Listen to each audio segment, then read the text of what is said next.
ਗੁਰੂ ਨਾਨਕ ਬੰਦਨ ਪਦ ਸਿਮਰੋ ਅੰਗਦ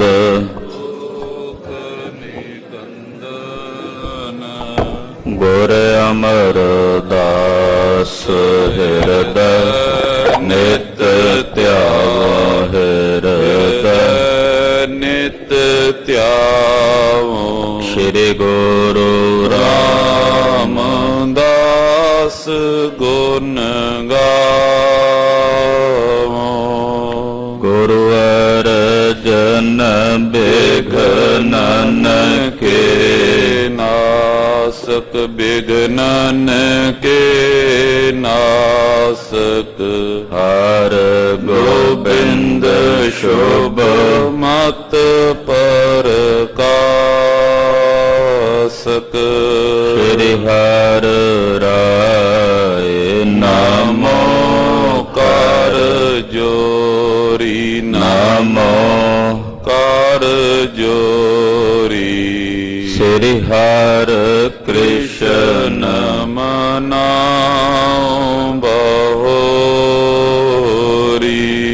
ਤੇਗ ਬਹਾਦਰ ਪਰਮ ਕਿਰਪਾਲਾ ਸਤਿਗੁਰ ਪਰਮ ਕਿਰਪਾਲਾ। ਸ੍ਰੀ ਗੁਰੂ ਗੋਬਿੰਦ ਸਿੰਘ ਬਿਸਾਲਾ। ਤਰੋ ਤਰਾ ਪਰ ਪੁੰਨ ਪੁੰਨ ਸੀਸਾ ਜੀ ਪੁੰਨ ਪੁੰਨ ਸੀਸਾ। ਬੰਦੋ ਬਾਰ ਬਾਰ ਜਗਦੀਸਾ। ਏਕੰਕਾਰ ਸਤਿਗੁਰੂ ਤਹਿ ਪ੍ਰਸਾਦ ਸਚ ਹੋਏ। ਵਾਹਿਗੁਰੂ ਜੀ ਕੀ ਫਤਿਹ ਹੈ। ਬਿਘਨ ਬਿਨਾਸਨ ਸੋਏ। ਵਾਹਿਗੁਰੂ ਜੀ ਕੀ ਫਤਿਹ ਹੈ। ਬਿਘਨ ਬਿਨਾਸਨ ਸੋਏ। ਦੋਹਰਾ ਇਮ ਕੇਰਾ ਬੜ ਪਰ ਰਿਓ। ਲਰੇ ਖਾਲਸਾ ਜਾਏ। ਇਕ ਦਿਨ ਤਿਆਰੀ ਪ੍ਰਭ ਕਰੀ। ਬੜ ਰਣ ਜੀਤ ਬਜਾਏ। ਵਾਹਿਗੁਰੂ ਜੀ ਕਾ ਖਾਲਸਾ ਵਾਹਿਗੁਰੂ ਜੀ ਕੀ ਫਤਿਹ। ਪਰਮ ਸਤਿਕਾਰਯੋਗ ਸਨਮਾਨਯੋਗ ਗੁਰੂ ਕਾ ਖਾਸ ਰੂਪ ਗੁਰੂ ਖਾਲਸਾ ਸਾਧ ਸੰਗਤ ਜੀਓ। ਜਿਨ ਕੇ ਭਾਗ ਬੜੇ हैं ਭਾਈ ਤਿਨ ਸਾਧੂ ਸੰਗ ਮੁਖ ਜੁਰੇ। ਵਡਭਾਗੀ ਹੋ ਕੇ ਨਿਤਾ ਪ੍ਰਤੀ ਤਿਲਕ ਤੇ ਜੰਜੂ ਦੇ ਰਾਖੇ ਸਤਿਗੁਰੂ। ਵੈਰਾਗ ਔਰ ਤਿਆਗ ਦੀ ਮੂਰਤ ਸਤਿਗੁਰੂ ਸ੍ਰੀ ਗੁਰੂ ਤੇਗ ਬਹਾਦਰ ਸਾਹਿਬ ਜੀ ਮਹਾਰਾਜ ਜੀ ਦੇ ਪਾਵਨ ਪਵਿੱਤਰ ਚਰਨ ਛੋਹ ਪ੍ਰਾਪਤ ਇਤਿਹਾਸਕ ਸਥਾਨ ਤੇ ਹਾਜ਼ਰੀਆਂ ਭਰ ਕੇ ਆਪਣੇ ਜੀਵਨ ਦੀਆਂ ਕੁਝ ਕੀਮਤੀ ਘੜੀਆਂ ਔਰ ਦੁਰਲਭ ਸਵਾਸ ਗੁਰੂ ਲੇਖੇ ਲਾ ਕੇ ਸਫਲਾ ਔਰ ਸਕਾਰਥਾ ਕਰਦੇ। ਦਇਆਨਿਧ ਕਲਗੀਧਰ ਪਾਤਸ਼ਾਹ ਜੀ ਮਹਾਰਾਜ ਖਾਲਸੇ ਪੰਥ ਨੂੰ ਰਹਿਣੀ ਬਹਿਣੀ ਦੱਸਦੇ ਹਨ। ਮਰਿਆਦਾ ਦ੍ਰਿੜ ਕਰਾਉਂਦੇ ਹਨ। ਸਿੱਖ ਨਾਲ ਘਟਨਾ ਘਟੀ ਹੈ ਤਾਂ ਪਾਤਸ਼ਾਹ ਨੇ ਬਚਨ ਕੀਤਾ ਕਿ ਅਗਰ ਕੋਈ ਜ਼ਬਰਦਸਤੀ ਕਿਸੇ ਦੇ ਧਰਮ ਨੂੰ ਖਤਮ ਕਰਕੇ ਆਪਣਾ ਧਰਮ ਥੋਪਦਾ ਹੈ ਤੇ ਜਿਸ ਨਾਲ ਜਬਰੀ ਹੋ ਰਹੀ ਹੈ, ਜੇ ਉਹ ਆਪਣੇ ਮਨੋਂ ਉਸ ਦੇ ਧਰਮ ਨੂੰ ਕਬੂਲ ਨਹੀਂ ਕਰਦਾ ਤਾਂ ਉਸ ਦੇ ਪਾਏ ਹੋਏ ਜ਼ੋਰ ਨਾਲ ਉਹ ਆਪਣੇ ਧਰਮ ਤੋਂ ਬੇਮੁਖ ਨਹੀਂ ਹੁੰਦਾ। ਪਰ ਜਦੋਂ ਮਨੋਂ ਕੋਈ ਕਬੂਲ ਕਰ ਲੈਂਦਾ ਤੇ ਫਿਰ ਉਹ ਆਪਣਾ ਧਰਮ ਛੱਡ ਦਿੰਦਾ। ਉਹਦੇ ਵਾਸਤੇ ਕੁਝ ਦ੍ਰਿਸ਼ਟਾਂਤ, ਉਦਾਹਰਣਾਂ ਉਹ ਕਲਗੀਧਰ ਸੁਆਮੀ ਜੀ ਨੇ ਦਿੱਤੀਆਂ, ਜਿਹੜੀਆਂ ਆਪਾਂ ਕੱਲ ਦੀ ਕਥਾ 'ਚ ਵਿਚਾਰੀਆਂ। ਆਓ ਕੁਝ ਸਮੇਂ ਲਈ ਸੁਰਤੀਆਂ ਬਿਰਤੀਆਂ ਗੁਰੂ ਪਾਤਸ਼ਾਹ ਦੇ ਚਰਨਾਂ ਨਾਲ ਜੋੜੀਏ, ਗੁਰਦੇਵ ਦੀ ਪਾਵਨ ਅੰਮ੍ਰਿਤਮਈ ਕਥਾ ਸਰਵਣ ਕਰੀਏ। ਗੁਰੂ ਪਾਤਸ਼ਾਹ ਦੀ ਕਥਾ ਅੰਮ੍ਰਿਤ ਕਥਾ ਹੈ। ਹਮਾਰੀ ਪਿਆਰੀ ਅੰਮ੍ਰਿਤ ਧਾਰੀ, ਇਹ ਅੰਮ੍ਰਿਤ ਕਥਾ ਹੈ ਗੁਰੂ ਪਾਤਸ਼ਾਹ ਦੀ, ਜਿਸ ਨੂੰ ਸਰਵਣ ਕੀਤਿਆਂ ਮਨ ਦੀ ਇਕਾਗਰਤਾ ਬਣਦੀ ਹੈ। ਬਹੁਤਿਆਂ ਦੇ ਹਿਰਦਿਆਂ ਵਿੱਚ ਸਵਾਲ ਹੁੰਦਾ ਹੈ, ਜੀ ਸਾਡਾ ਮਨ ਨਹੀਂ ਟਿਕਦਾ, ਕੀ ਕਰੀਏ? ਮਨ ਇਕਾਗਰ ਨਹੀਂ ਹੁੰਦਾ, ਕੀ ਕਰੀਏ? ਉਹਦੇ ਲਈ ਸਭ ਤੋਂ ਵਧੀਆ ਤੇ ਸਰਲ ਸਾਧਨ ਤੇ ਤਰੀਕਾ ਹੈ ਸਤਿਗੁਰਾਂ ਦੀ ਕਥਾ ਸੁਣੋ। ਜਦੋਂ ਮਹਾਰਾਜ ਜੀ ਦੀ ਕਥਾ ਸੁਣਦੇ ਹਾਂ ਤਾਂ ਮਨ ਇਕਾਗਰ ਹੋਣਾ ਸ਼ੁਰੂ ਹੁੰਦਾ ਹੈ, ਮਨ ਦੀ ਇਕਾਗਰਤਾ ਬਣਦੀ ਹੈ। ਜਿੰਨਾ ਸਮਾਂ ਵੀ ਆਪਾਂ ਬੈਠਦੇ ਹਾਂ, ਘੱਟੋ ਘੱਟ ਕੁਝ ਸਮਾਂ ਤਾਂ ਇਕਾਗਰ ਹੋ ਕੇ ਗੁਰੂ ਪਾਤਸ਼ਾਹ ਜੀ ਦੀ ਕਥਾ ਨੂੰ ਸੁਣਦਿਆਂ ਬਤੀਤ ਹੁੰਦਾ। ਔਰ ਇਕਾਗਰਤਾ, ਮਨ ਦੀ ਇਕਾਗਰਤਾ ਦਾ ਬੜਾ ਵਧੀਆ ਤਰੀਕਾ ਹੈ, ਇਹ ਸਾਧਨ ਹੈ ਜਿਹੜਾ ਗੁਰੂ ਸਾਹਿਬ ਨੇ ਸਾਨੂੰ ਬਖਸ਼ਿਆ। ਗੁਰ ਇਤਿਹਾਸ ਦੀ ਕਥਾ ਦੀ ਜਿਹੜੀ ਪਰੰਪਰਾ ਹੈ, ਮਰਿਆਦਾ ਹੈ, ਸ਼ਾਮ ਵੇਲੇ ਆ ਜਿਹੜੇ ਸਮੇਂ ਆਪਾਂ ਬੈਠੇ ਹਾਂ, ਇਸ ਵੇਲੇ ਗੁਰੂ ਸਾਹਿਬ ਦੇ ਇਤਿਹਾਸ ਦੀ ਕਥਾ ਹੋਣੀ, ਸਰੋਤਿਆਂ ਵੱਲੋਂ ਕਥਾ ਸਰਵਣ ਕਰਨ ਦੀ ਇਹ ਜਿਹੜੀ ਮਰਿਆਦਾ ਹੈ, ਇਹ ਅੱਜ ਦੀ ਨਹੀਂ ਚੱਲੀ, ਸ੍ਰੀ ਗੁਰੂ ਅੰਗਦ ਦੇਵ ਸਾਹਿਬ ਜੀ ਦੇ ਸਮੇਂ ਚੱਲੀ। ਗੁਰੂ ਅੰਗਦ ਪਾਤਸ਼ਾਹ ਜੀ ਦੇ ਦਰਬਾਰ ਵਿੱਚ ਭਾਈ ਸਾਹਿਬ, ਭਾਈ ਬਾਲਾ ਜੀ ਗੁਰੂ ਨਾਨਕ ਪਾਤਸ਼ਾਹ ਜੀ ਦੀ ਕਥਾ ਸੁਣਾਇਆ ਕਰਦੇ ਸੀ। ਤੋ ਇਸੇ ਤਰ੍ਹਾਂ ਇਹ ਮਰਿਆਦਾ ਗੁਰੂ ਕਾਲ ਤੋਂ ਚੱਲਦੀ ਆਈ ਹੈ। ਅੰਮ੍ਰਿਤ ਵੇਲੇ ਗੁਰੂ ਸਾਹਿਬ ਦੀ ਬਾਣੀ ਦੀ ਕਥਾ, ਸ੍ਰੀ ਗੁਰੂ ਗ੍ਰੰਥ ਸਾਹਿਬ ਜੀ ਦੀ ਕਥਾ, ਸ਼ਾਮ ਨੂੰ ਗੁਰ ਇਤਿਹਾਸ ਦੀ ਕਥਾ। ਪਹਿਲਾਂ ਜਨਮ ਸਾਖੀਆਂ ਦੀ ਕਥਾ ਹੁੰਦੀ ਸੀ, ਸੋ ਸਾਖੀ ਦੀ ਕਥਾ ਹੁੰਦੀ ਸੀ।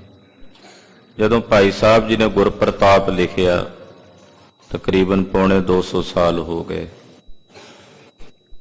ਉਸ ਦਿਨ ਤੋਂ ਬਾਅਦ ਫਿਰ ਗੁਰ ਪ੍ਰਤਾਪ ਦੀ ਕਥਾ ਦੀ ਮਰਿਆਦਾ ਸਾਡੇ ਬਜ਼ੁਰਗਾਂ ਨੇ ਸ਼ੁਰੂ ਕੀਤੀ। ਇਹ ਬੜਾ ਵਧੀਆ ਸਾਧਨ ਹੈ, ਜਿਸ ਸਾਧਨ ਦੁਆਰਾ ਸਾਡੇ ਮਨ ਦੀ ਇਕਾਗਰਤਾ ਹੁੰਦੀ ਹੈ। ਔਰ ਗੁਰੂ ਪਾਤਸ਼ਾਹ ਜੀ ਦੀ ਕਥਾ ਸੁਣ ਕੇ ਰੋਗ ਸੋਗ ਮਿਟਦੇ ਹਨ। ਰੋਗਾਂ ਤੇ ਸੋਗਾਂ ਦੀ ਨਿਰਵਿਰਤੀ ਕਰਨ ਦਾ ਬੜਾ ਵਧੀਆ ਜ਼ਰੀਆ ਤੇ ਤਰੀਕਾ ਹੈ ਗੁਰੂ ਕਥਾ। ਇਹਦੇ ਦੁਆਰਾ ਮਨ ਦੀਆਂ ਪਰੇਸ਼ਾਨੀਆਂ, ਦੁੱਖ, ਉਹ ਗੁਰੂ ਪਾਤਸ਼ਾਹ ਜੀ ਦੀ ਕਥਾ ਸੁਣਦਿਆਂ ਦੂਰ ਹੁੰਦੇ। ਇਸ ਕਰਕੇ ਇਸ ਕਥਾ ਦਾ ਬੜਾ ਮਹਾਤਮ ਹੈ, ਬੜਾ ਵੱਡਾ ਪੁੰਨ ਹੈ। ਜੋ ਇਹ ਕਥਾ ਸੁਨਿਆ ਰਗਾਵੈ, ਦੁਖ ਪਾਪ ਤੇ ਨਿਕਟ ਨਾ ਆਵੇ। ਜਿਹੜੇ ਮਾਈ ਭਾਈ ਸਤਿਗੁਰਾਂ ਦੀ ਇਸ ਕਥਾ ਨੂੰ ਸੁਣਦੇ ਨੇ, ਗਾਇਨ ਕਰਦੇ ਨੇ, ਉਹਨਾਂ ਦੇ ਨੇੜੇ ਕਿਸੇ ਵੀ ਪ੍ਰਕਾਰ ਦਾ ਦੁੱਖ, ਪਾਪ, ਕਲੇਸ਼ ਨਹੀਂ ਆਉਂਦਾ। ਆਓ ਗੁਰਦੇਵ ਦੀ ਅੰਮ੍ਰਿਤਮਈ ਕਥਾ ਸਰਵਣ ਕਰੀਏ। ਕਲਗੀਧਰ ਪੰਥ ਦੇ ਬਾਲੀ ਸਤਿਗੁਰੂ ਜੀ ਦੇ ਪਵਿੱਤਰ ਚਰਨਾਂ ਦਾ ਧਿਆਨ ਆਪਣੇ ਹਿਰਦਿਆਂ 'ਚ ਧਾਰਨ ਕਰਦੇ ਹੋਏ ਆਖੀਏ ਜੀ ਸਤਨਾਮ ਸ੍ਰੀ ਵਾਹਿਗੁਰੂ ਸਾਹਿਬ ਜੀ। ਸਤਨਾਮ ਸ੍ਰੀ ਵਾਹਿਗੁਰੂ ਸਾਹਿਬ ਜੀ। ਦੋਹਰਾ ਇਮ ਕੇਰਾ ਬੜ ਪਰ ਰਿਓ ਲਰੇ ਖਾਲਸਾ ਜਾਏ। ਇਸ ਪ੍ਰਕਾਰ ਸ੍ਰੀ ਅਨੰਦਪੁਰ ਸਾਹਿਬ ਨੂੰ ਘੇਰਾਬੰਦੀ ਹੈ ਔਰ ਖਾਲਸਾ ਮੌਕੇ ਮੌਕੇ ਤੇ ਜਦੋਂ ਸਮਾਂ ਮਿਲਦਾ ਹੈ ਕਿਲੇ ਵਿੱਚੋਂ ਬਾਹਰ ਨਿਕਲ ਕੇ ਮੋਰਚਿਆਂ ਚੋਂ ਬਾਹਰ ਨਿਕਲ ਕੇ ਵੀ ਦੁਸ਼ਮਣਾਂ ਨਾਲ ਲੜਦੇ ਹਨ। ਜੇ ਦੁਸ਼ਮਣ ਅੱਗੇ ਵੱਧ ਕੇ ਆਉਂਦਾ ਹੈ ਤਾਂ ਵੀ ਉਹਨਾਂ ਦਾ ਮੁਕਾਬਲਾ ਹੁੰਦਾ। ਏਦਾਂ ਜੰਗ ਯੁੱਧ ਦੇ ਜਿਹੜੇ ਦਾ ਪੇਚ ਹੁੰਦੇ ਨੇ ਉਹਨਾਂ ਮੁਤਾਬਕ ਜੰਗ ਹੋ ਰਿਹਾ ਹੈ। ਇੱਕ ਦਿਨ ਤਿਆਰੀ ਪ੍ਰਭ ਕਰੀ ਬੜ ਰਣਜੀਤ ਬਜਾਏ। ਕਈ ਵਾਰ ਕਲਗੀਧਰ ਜੀ ਵੀ ਨਗਾਰਾ ਵਜਾ ਕੇ ਜੰਗ ਤੇ ਚੜ੍ਹਦੇ। ਅੱਜ ਵੀ ਸਤਿਗੁਰਾਂ ਨੇ ਹੁਕਮ ਕੀਤਾ, ਨਗਾਰਚੀ ਨੂੰ ਕਿਹਾ ਕਿ ਨਗਾਰੇ ਤੇ ਚੋਭਾ ਮਾਰੋ। ਦੁਸ਼ਮਣ ਦੀ ਕੁਝ ਫੌਜ ਨੇੜੇ ਆ ਗਈ ਸੀ ਅਨੰਦਪੁਰ ਸਾਹਿਬ ਦੇ। ਉਹਨਾਂ ਨੂੰ ਰੋਕਣ ਵਾਸਤੇ ਕਲਗੀਧਰ ਪਾਤਸ਼ਾਹ ਨੇ ਨਗਾਰੇ ਤੇ ਚੋਭਾਂ ਮਰਵਾਈਆਂ ਔਰ ਕਮਰ ਕੱਸੇ ਕਰਕੇ ਸਤਿਗੁਰੂ ਜੀ ਆਪ ਚੜ੍ਹੇ ਹਨ। ਚੋਪਈ ਉਤ ਤੇ ਸਕਲ ਗਿਰੇਸ਼ਵਰ ਚੜੇ। ਉਧਰੋਂ ਪਹਾੜੀ ਰਾਜਿਆਂ ਦੀ ਫੌਜ, ਕਿਉਂਕਿ ਚਾਰੇ ਪਾਸੇ ਦੁਸ਼ਮਣ ਸੀ। ਇੱਕ ਦਿਸ਼ਾ ਜਿਹੜੀ ਸੀ ਪਹਾੜ ਵਾਲਾ ਪਾਸਾ ਜਿਹੜਾ ਸੀ ਅਨੰਦਪੁਰ ਸਾਹਿਬ ਦਾ, ਉਸ ਪਾਸੇ ਪਹਾੜੀ ਰਾਜੇ ਬੈਠੇ ਸੀ ਦੁਸ਼ਮਣਾਂ ਦੀ ਫੌਜ ਲੈ ਕੇ। ਤਾਂ ਉਹ ਪਹਾੜੀ ਰਾਜੇ ਜਿਹੜੇ ਸਾਨੂੰ ਵੱਧ ਕੇ ਆਏ ਨੇ, ਕਲਗੀਧਰ ਜੀ ਨੇ ਆਖਿਆ ਅੱਜ ਇਹਨਾਂ ਨੂੰ ਰੋਕੀਏ। ਮਹਾਰਾਜ ਸੱਚੇ ਪਾਤਸ਼ਾਹ ਜੀ ਇਧਰੋਂ ਚੜੇ ਤੇ ਉਧਰੋਂ ਪਹਾੜੀ ਰਾਜੇ ਜਿਹੜੇ ਸਨ ਉਹ ਆਪਣੀ ਫੌਜ ਲੈ ਕੇ ਆਏ। ਮਾਰੂ ਬਜੇ ਜਥਾ ਪਟ ਲੜੇ। ਕਿਉਂਕਿ ਸੂਬੇਦਾਰ ਉਹਨਾਂ ਨੂੰ ਗਾਲਾਂ ਕੱਢਦੇ ਸੀ ਪਹਾੜੀਆਂ ਨੇ, ਕਹਿੰਦੇ ਤੁਸੀਂ ਸਾਨੂੰ ਮਰਵਾ ਰਹੇ ਹੋ ਲੜਾ ਕੇ, ਆਪ ਤੁਸੀਂ ਨਹੀਂ ਲੜਦੇ, ਆਪ ਕਿਉਂ ਨਹੀਂ ਅੱਗੇ ਜਾਂਦੇ ਲੜਨ ਵਾਸਤੇ। ਤੋ ਇਸ ਕਰਕੇ ਉਹ ਵੀ ਆਏ। ਫਿਰ ਅੱਜ ਮਾਰੂ ਰਾਗ ਵਜਾ ਕੇ, ਕਈ ਤਰ੍ਹਾਂ ਦੇ ਜਿਹੜੇ ਸਾਜ਼ ਹੁੰਦੇ ਨੇ ਜੰਗ ਦੇ ਉਹ ਵਜਾ ਕੇ, ਰਣ ਸਿੰਘੇ ਸਰਨਾਈ ਢੋਲ। ਰਣ ਸਿੰਘੇ ਵੱਜੇ ਹਨ, ਸ਼ਹਿਨਾਈਆਂ ਵੱਜੀਆਂ ਹਨ, ਢੋਲ ਵੱਜੇ ਹਨ। ਤੁਰਰੀ ਨਾਦ ਨਗਾਰੇ ਬੋਲ। ਤੁਰਰੀਆਂ ਵੱਜੀਆਂ ਨੇ, ਨਗਾਰੇ ਵੱਜੇ ਹਨ। ਕਲਗੀਧਰ ਹੋਏ ਕੈ ਅਸਵਾਰ। ਕਲਗੀਧਰ ਪਾਤਸ਼ਾਹ ਜੀ ਮਹਾਰਾਜ ਆਪਣੇ ਘੋੜੇ ਤੇ ਸਵਾਰ ਹਨ। ਚੜਿਓ ਖਾਲਸਾ ਆਯੁਧ ਧਾਰ। ਸਤਿਗੁਰੂ ਜੀ ਦੇ ਨਾਲ ਸਤਿਗੁਰਾਂ ਦਾ ਸਾਰਾ ਖਾਲਸਾ ਜਿਹੜੇ ਮਹਾਰਾਜ ਜੀ ਦੇ ਸਿੰਘ ਨੇ ਤਿਆਰ ਬਰਤਿਆਰ ਯੋਧੇ, ਉਹ ਵੀ ਚੜ ਕੇ ਚੱਲੇ ਹਨ। ਜੈ ਗਿਰ ਪਤਨ ਮੋਰਚਾ ਕਰੇ। ਇਸ ਪਾਸੇ ਨਾ ਪਹਾੜੀ ਰਾਜਿਆਂ ਨੇ ਆਪਣਾ ਮੋਰਚਾ ਕੀਤਾ ਹੋਇਆ ਸੀ। ਇਹਨਾਂ ਦੀ ਫੌਜ ਜਿਨ੍ਹਾਂ ਵਿੱਚੋਂ ਰੰਗੜ ਤੇ ਗੁੱਜਰ ਵੀ ਬੈਠੇ ਸੀ, ਪਹਾੜੀ ਰਾਜਿਆਂ ਦੀ ਆਪਣੀ ਫੌਜ ਵੀ ਹੈ। ਡੇਰਾ ਕਰੇ ਦੂਰ ਜੈ ਪਰੇ। ਦੂਰ ਜਾ ਕੇ ਇਹਨਾਂ ਨੇ ਡੇਰਾ ਕੀਤਾ ਹੋਇਆ ਸੀ, ਪਰ ਅੱਗੇ ਵੱਧਦੇ ਵੀ ਆਉਂਦੇ ਸੀ। ਕਲਗੀਧਰ ਪਾਤਸ਼ਾਹ ਜੀ ਮਹਾਰਾਜ ਜੀ ਨੇ ਇਹਨਾਂ ਦੇ ਉਸ ਮੋਰਚੇ ਵਾਲੇ ਪਾਸੇ ਨੂੰ ਹੱਲਾ ਕੀਤਾ। ਤਿਤ ਦਿਸ਼ ਕੋ ਗੁਰ ਅਗਰ ਸਿਧਾਰੇ। ਉਧਰੋਂ ਪਹਾੜੀ ਰਾਜੇ ਨੇ, ਇਧਰੋਂ ਕਲਗੀਧਰ ਪਾਤਸ਼ਾਹ ਜੀ ਚੱਲੇ ਹਨ।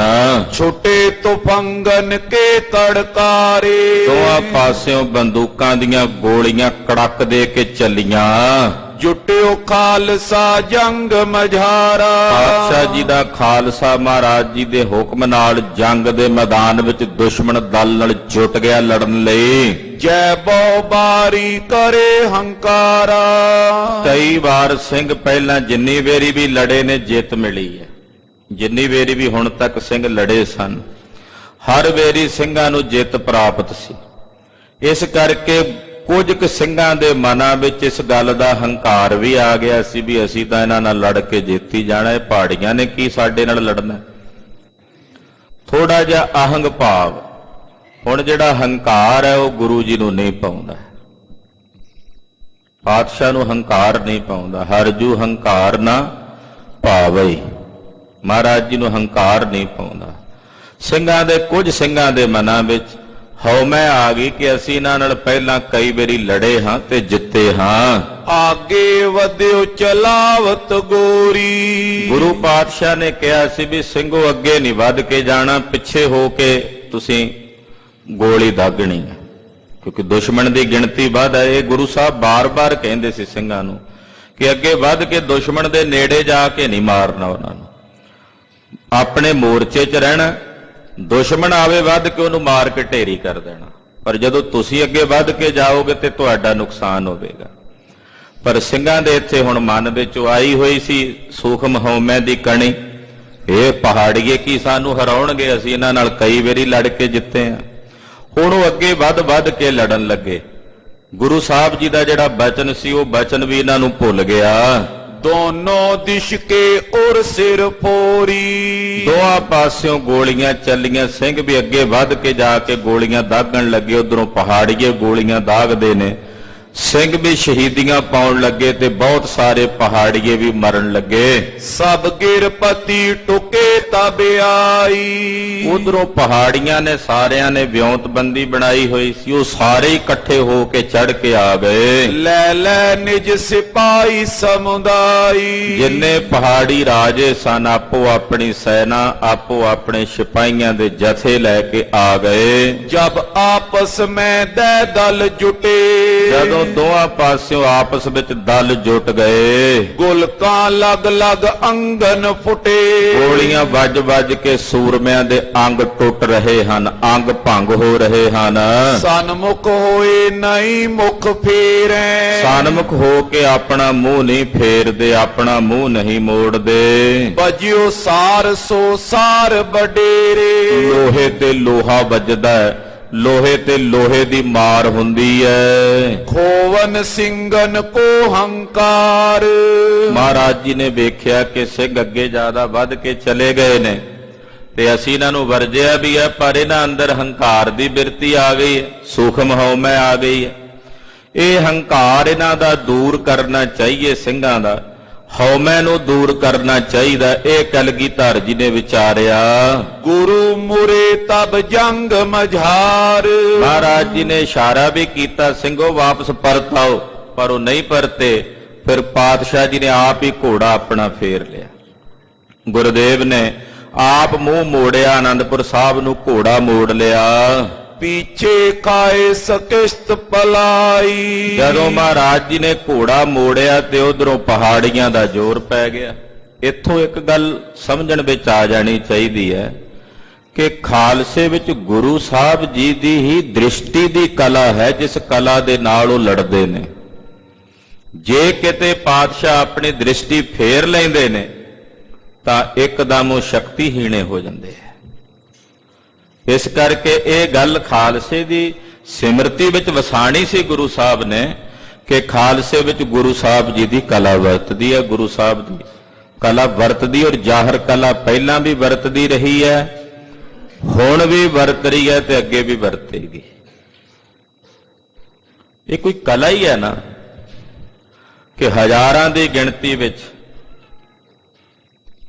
ਹਜ਼ਾਰਾਂ ਦੀ ਗਿਣਤੀ ਵਿੱਚ, ਲੱਖਾਂ ਦੀ ਗਿਣਤੀ ਵਿੱਚ ਬੇਅੰਤ ਸਿੰਘ, ਬੇਅੰਤ ਫੌਜਾਂ ਪੰਜਾਬ ਤੋਂ ਤੁਰੀਆਂ, ਹਰਿਆਣੇ ਤੋਂ ਰਲੇ, ਹੋਰ ਸੂਬਿਆਂ ਤੋਂ ਆਏ। ਉੱਥੇ ਉਹਨਾਂ ਦੀ ਸਾਰਿਆਂ ਦੀ ਵਿਵਸਥਾ ਚੱਲ ਰਹੀ ਹੈ, ਇੱਕ ਬੜਾ ਸੋਹਣਾ ਸਿਸਟਮ ਚੱਲ ਰਿਹਾ ਹੈ। ਭਾਵੇਂ ਕਿ ਸਿਆਣੇ ਆਗੂ ਹਨ ਉੱਥੇ, ਪਰ ਨਾਲ ਭਾਵਨਾ ਵਾਲੇ ਵੇਖਦੇ ਨੇ ਕਿ ਉਹਨਾਂ ਸਾਰਿਆਂ ਵਿੱਚ ਗੁਰੂ ਪਾਤਸ਼ਾਹ ਦੀ ਕਲਾ ਵਰਤ ਰਹੀ ਹੈ, ਸਤਿਗੁਰਾਂ ਦੀ ਦਇਆ ਵਰਤ ਰਹੀ। ਇਹੀ ਸਿਧਾਂਤ ਗੁਰੂ ਸਾਹਿਬ ਨੇ ਖਾਲਸੇ ਨੂੰ ਸਿਖਾਉਣਾ ਸੀ। ਸਿੰਘ ਗਏ, ਪਾਤਸ਼ਾਹ ਨੇ ਇਸ਼ਾਰਾ ਵੀ ਕੀਤਾ ਵੀ ਪਰਤ ਆਓ, ਪਰ ਉਹਨਾਂ ਅੰਦਰ ਇਹ ਸੀ ਕਿ ਪਹਾੜੀਏ ਕੀ ਸਾਨੂੰ ਮਾਰਨਗੇ। ਪਾਤਸ਼ਾਹ ਨੇ ਘੋੜਾ ਮੋੜ ਲਿਆ। ਜਦੋਂ ਗੁਰਦੇਵ ਨੇ ਘੋੜਾ ਮੋੜਿਆ ਹੀ ਸੀ, ਉਸੇ ਵੇਲੇ ਖਾਲਸੇ ਦੇ ਸਿੰਘਾਂ ਦੀ ਹਾਰ ਹੋਣ ਲੱਗੀ। ਹਟੇ ਸਕਲਈ ਕਰਤ ਲੜਾਈ। ਹੁਣ ਉਹਨਾਂ ਨੂੰ ਪਿੱਛੇ ਹਟਣਾ ਪਿਆ, ਜਿਹੜੇ ਪਹਿਲਾਂ ਨਹੀਂ ਸੀ ਹਟੇ ਹੁਣ ਮੁੜੇ ਵਾਪਸ। ਲੜਾਈ ਕਰਦੇ ਕਰਦੇ ਪਿੱਛੇ ਹਟੇ। ਜਿਉਂ ਸਿੰਘ ਹਟਤੇ ਵਧੇ ਪਹਾੜੀ। ਉਧਰੋਂ ਜਦੋਂ ਸਿੰਘ ਹਟਣ ਲੱਗੇ ਤੇ ਉਧਰੋਂ ਪਹਾੜੀਏ ਸਿਰੇ ਚੜ ਗਏ। ਉਹ ਅੱਗੇ ਆ ਕੇ ਹੋਰ ਵਧਣ ਲੱਗ ਪਏ ਖਾਲਸੇ ਉੱਤੇ। ਸਿੰਘ ਪਿੱਛੇ ਹਟਣ, ਉਹ ਉੱਤੇ ਚੜ ਕੇ ਆਉਣ ਲੱਗ ਪਏ। ਪਰ ਰਾਬੇ ਸ਼ਲਖੇ ਬਹੁ ਮਾਰੀ। ਬਥੇਰੀਆਂ ਸਿੰਘਾਂ ਬੰਦੂਕਾਂ ਦੀਆਂ ਸ਼ਲਖਾਂ ਚਲਾਈਆਂ, ਗੋਲੀਆਂ ਭਰ ਕੇ। ਉਧਰੋਂ ਪਹਾੜੀਆਂ ਦੀਆਂ ਬੰਦੂਕਾਂ ਵੱਧ ਸਨ, ਉਹਨਾਂ ਨੇ ਵੀ ਸ਼ਲਖਾਂ ਦਾਗੀਆਂ। ਗੁਰ ਬਿਨ ਠਹਿਰੇ ਕੌਣ ਅਗਾਰੀ। ਹੁਣ ਸਤਿਗੁਰਾਂ ਬਿਨਾਂ ਕਿਵੇਂ ਠਹਿਰੇ? ਕੌਣ ਠਹਿਰੇ ਨਾ ਪਹਾੜੀਆਂ ਦੇ ਸਾਹਮਣੇ? ਜੇ ਗੁਰੂ ਪਾਤਸ਼ਾਹ ਨੇ ਮੁੱਖ ਮੋੜ ਲਿਆ ਸੀ ਤੋ ਸਤਿਗੁਰਾਂ ਤੋਂ ਬਿਨਾਂ ਹੁਣ ਖਾਲਸਾ ਕਿਵੇਂ ਠਹਿਰੇ ਦੁਸ਼ਮਣ ਦੇ ਸਾਹਮਣੇ? ਮਿਲੇ ਆਨ ਸ਼ਤਰੂ ਗਨ ਭਾਰੀ। ਬਹੁਤ ਸਾਰੇ ਪਹਾੜੀਏ ਰਲ ਕੇ ਇਕੱਠੇ ਹੋ ਕੇ ਸਿੰਘਾਂ ਤੇ ਆਣ ਪਏ। ਭਾਜੇ ਸਿੰਘ ਤਹਾਂ ਲਗ ਆਏ। ਹੁਣ ਉੱਥੇ ਸਿੰਘਾਂ ਨੂੰ ਭਾਜੜ ਪੈ ਗਈ, ਕਿਉਂਕਿ ਉਹ ਬਹੁਤੇ ਸਨ, ਗਿਣਤੀ ਜ਼ਿਆਦਾ ਸੀ, ਸਿੰਘ ਥੋੜੇ ਸਨ। ਤੋ ਆਖਰਕਾਰ ਕਹਿੰਦੇ ਜਦੋਂ ਦੁਸ਼ਮਣ ਦਾ ਜ਼ੋਰ ਪਿਆ ਤੋ ਸਿੰਘਾਂ ਨੂੰ ਭਾਜੜ ਪਈ। ਗੁਰ ਕੋ ਜੈ ਸਮਾਜ ਸਮੁਦਾਏ। ਪਹਿਲਾਂ ਸਤਿਗੁਰਾਂ ਦੇ ਮੋੜਿਆਂ ਨਹੀਂ ਸੀ ਮੁੜੇ, ਹੁਣ ਆਪਣੇ ਆਪ ਹੀ ਮੁੜੇ ਆਏ। ਜਿੱਥੇ ਕਲਗੀਧਰ ਪਾਤਸ਼ਾਹ ਜੀ ਬੈਠੇ ਸਾਰੇ ਸਮਾਜ ਸੇਤ ਉੱਥੇ ਆ ਗਏ। ਠਹਿਰੇ ਨਹੀਂ ਪੈਰ ਵਿੱਚ ਜੁੱਦਾ। ਹੁਣ ਯੁੱਧ ਦੇ ਵਿੱਚ, ਜੰਗ ਦੇ ਮੈਦਾਨ 'ਚ ਸਿੰਘਾਂ ਦੇ ਪੈਰ ਨਹੀਂ ਠਹਿਰੇ। ਪਰਿਓ ਜੋਰ ਗਨ ਰਿਪ ਬਹੁ ਕ੍ਰੁੱਧਾ।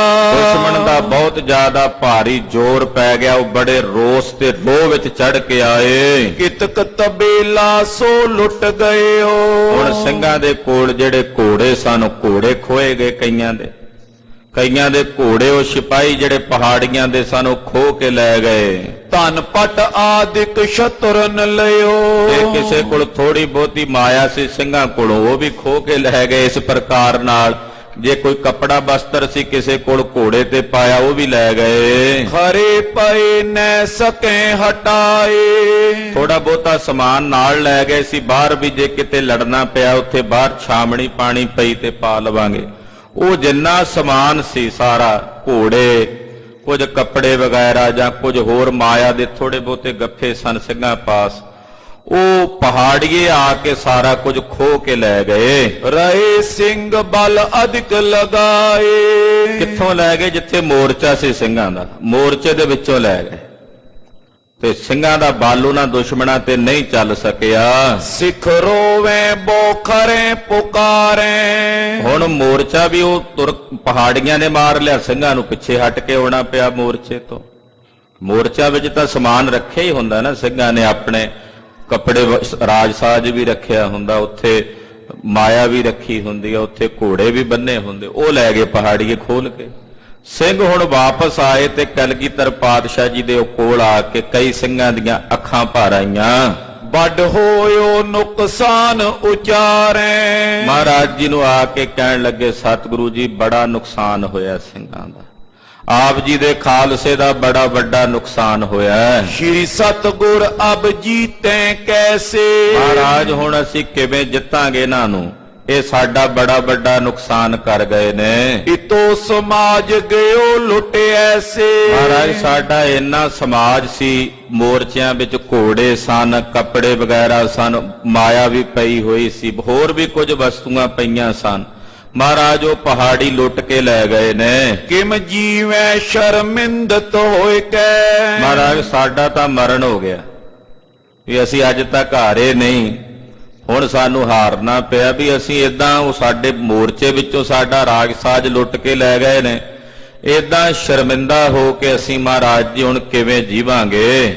ਗੁਰ ਕੋ ਕੁਛ ਨੈ ਸਕੈ ਬਚੈ ਕੈ। ਸਾਨੂੰ ਇਸ ਗੱਲ ਦੀ ਵੀ ਸ਼ਰਮ ਹੈ ਵੀ ਇਹ ਜਿਹੜਾ ਰਾਜ ਸਾਜ ਸੀ ਸਾਰਾ ਗੁਰੂ ਘਰ ਦਾ ਸੀ, ਅਸੀਂ ਗੁਰੂ ਘਰ ਦਾ ਰਾਜ ਸਾਜ ਨਹੀਂ ਬਚਾ ਸਕੇ, ਗੁਰੂ ਘਰ ਦੇ ਘੋੜੇ ਨਹੀਂ ਬਚਾ ਸਕੇ।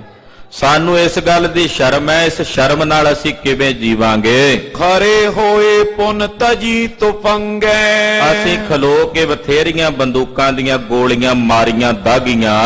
ਭੇਦਨ ਕੇ ਰਿਪਨ ਕੋ ਅੰਗੇ। ਦੁਸ਼ਮਣਾਂ ਦੇ ਅੰਗਾਂ ਨੂੰ ਭੇਦਣ ਲਈ, ਉਹਨਾਂ ਦੇ ਅੰਗ ਤੋੜਨ ਲਈ, ਮਾਰਨ ਲਈ ਬਥੇਰੀਆਂ ਗੋਲੀਆਂ ਚਲਾਈਆਂ।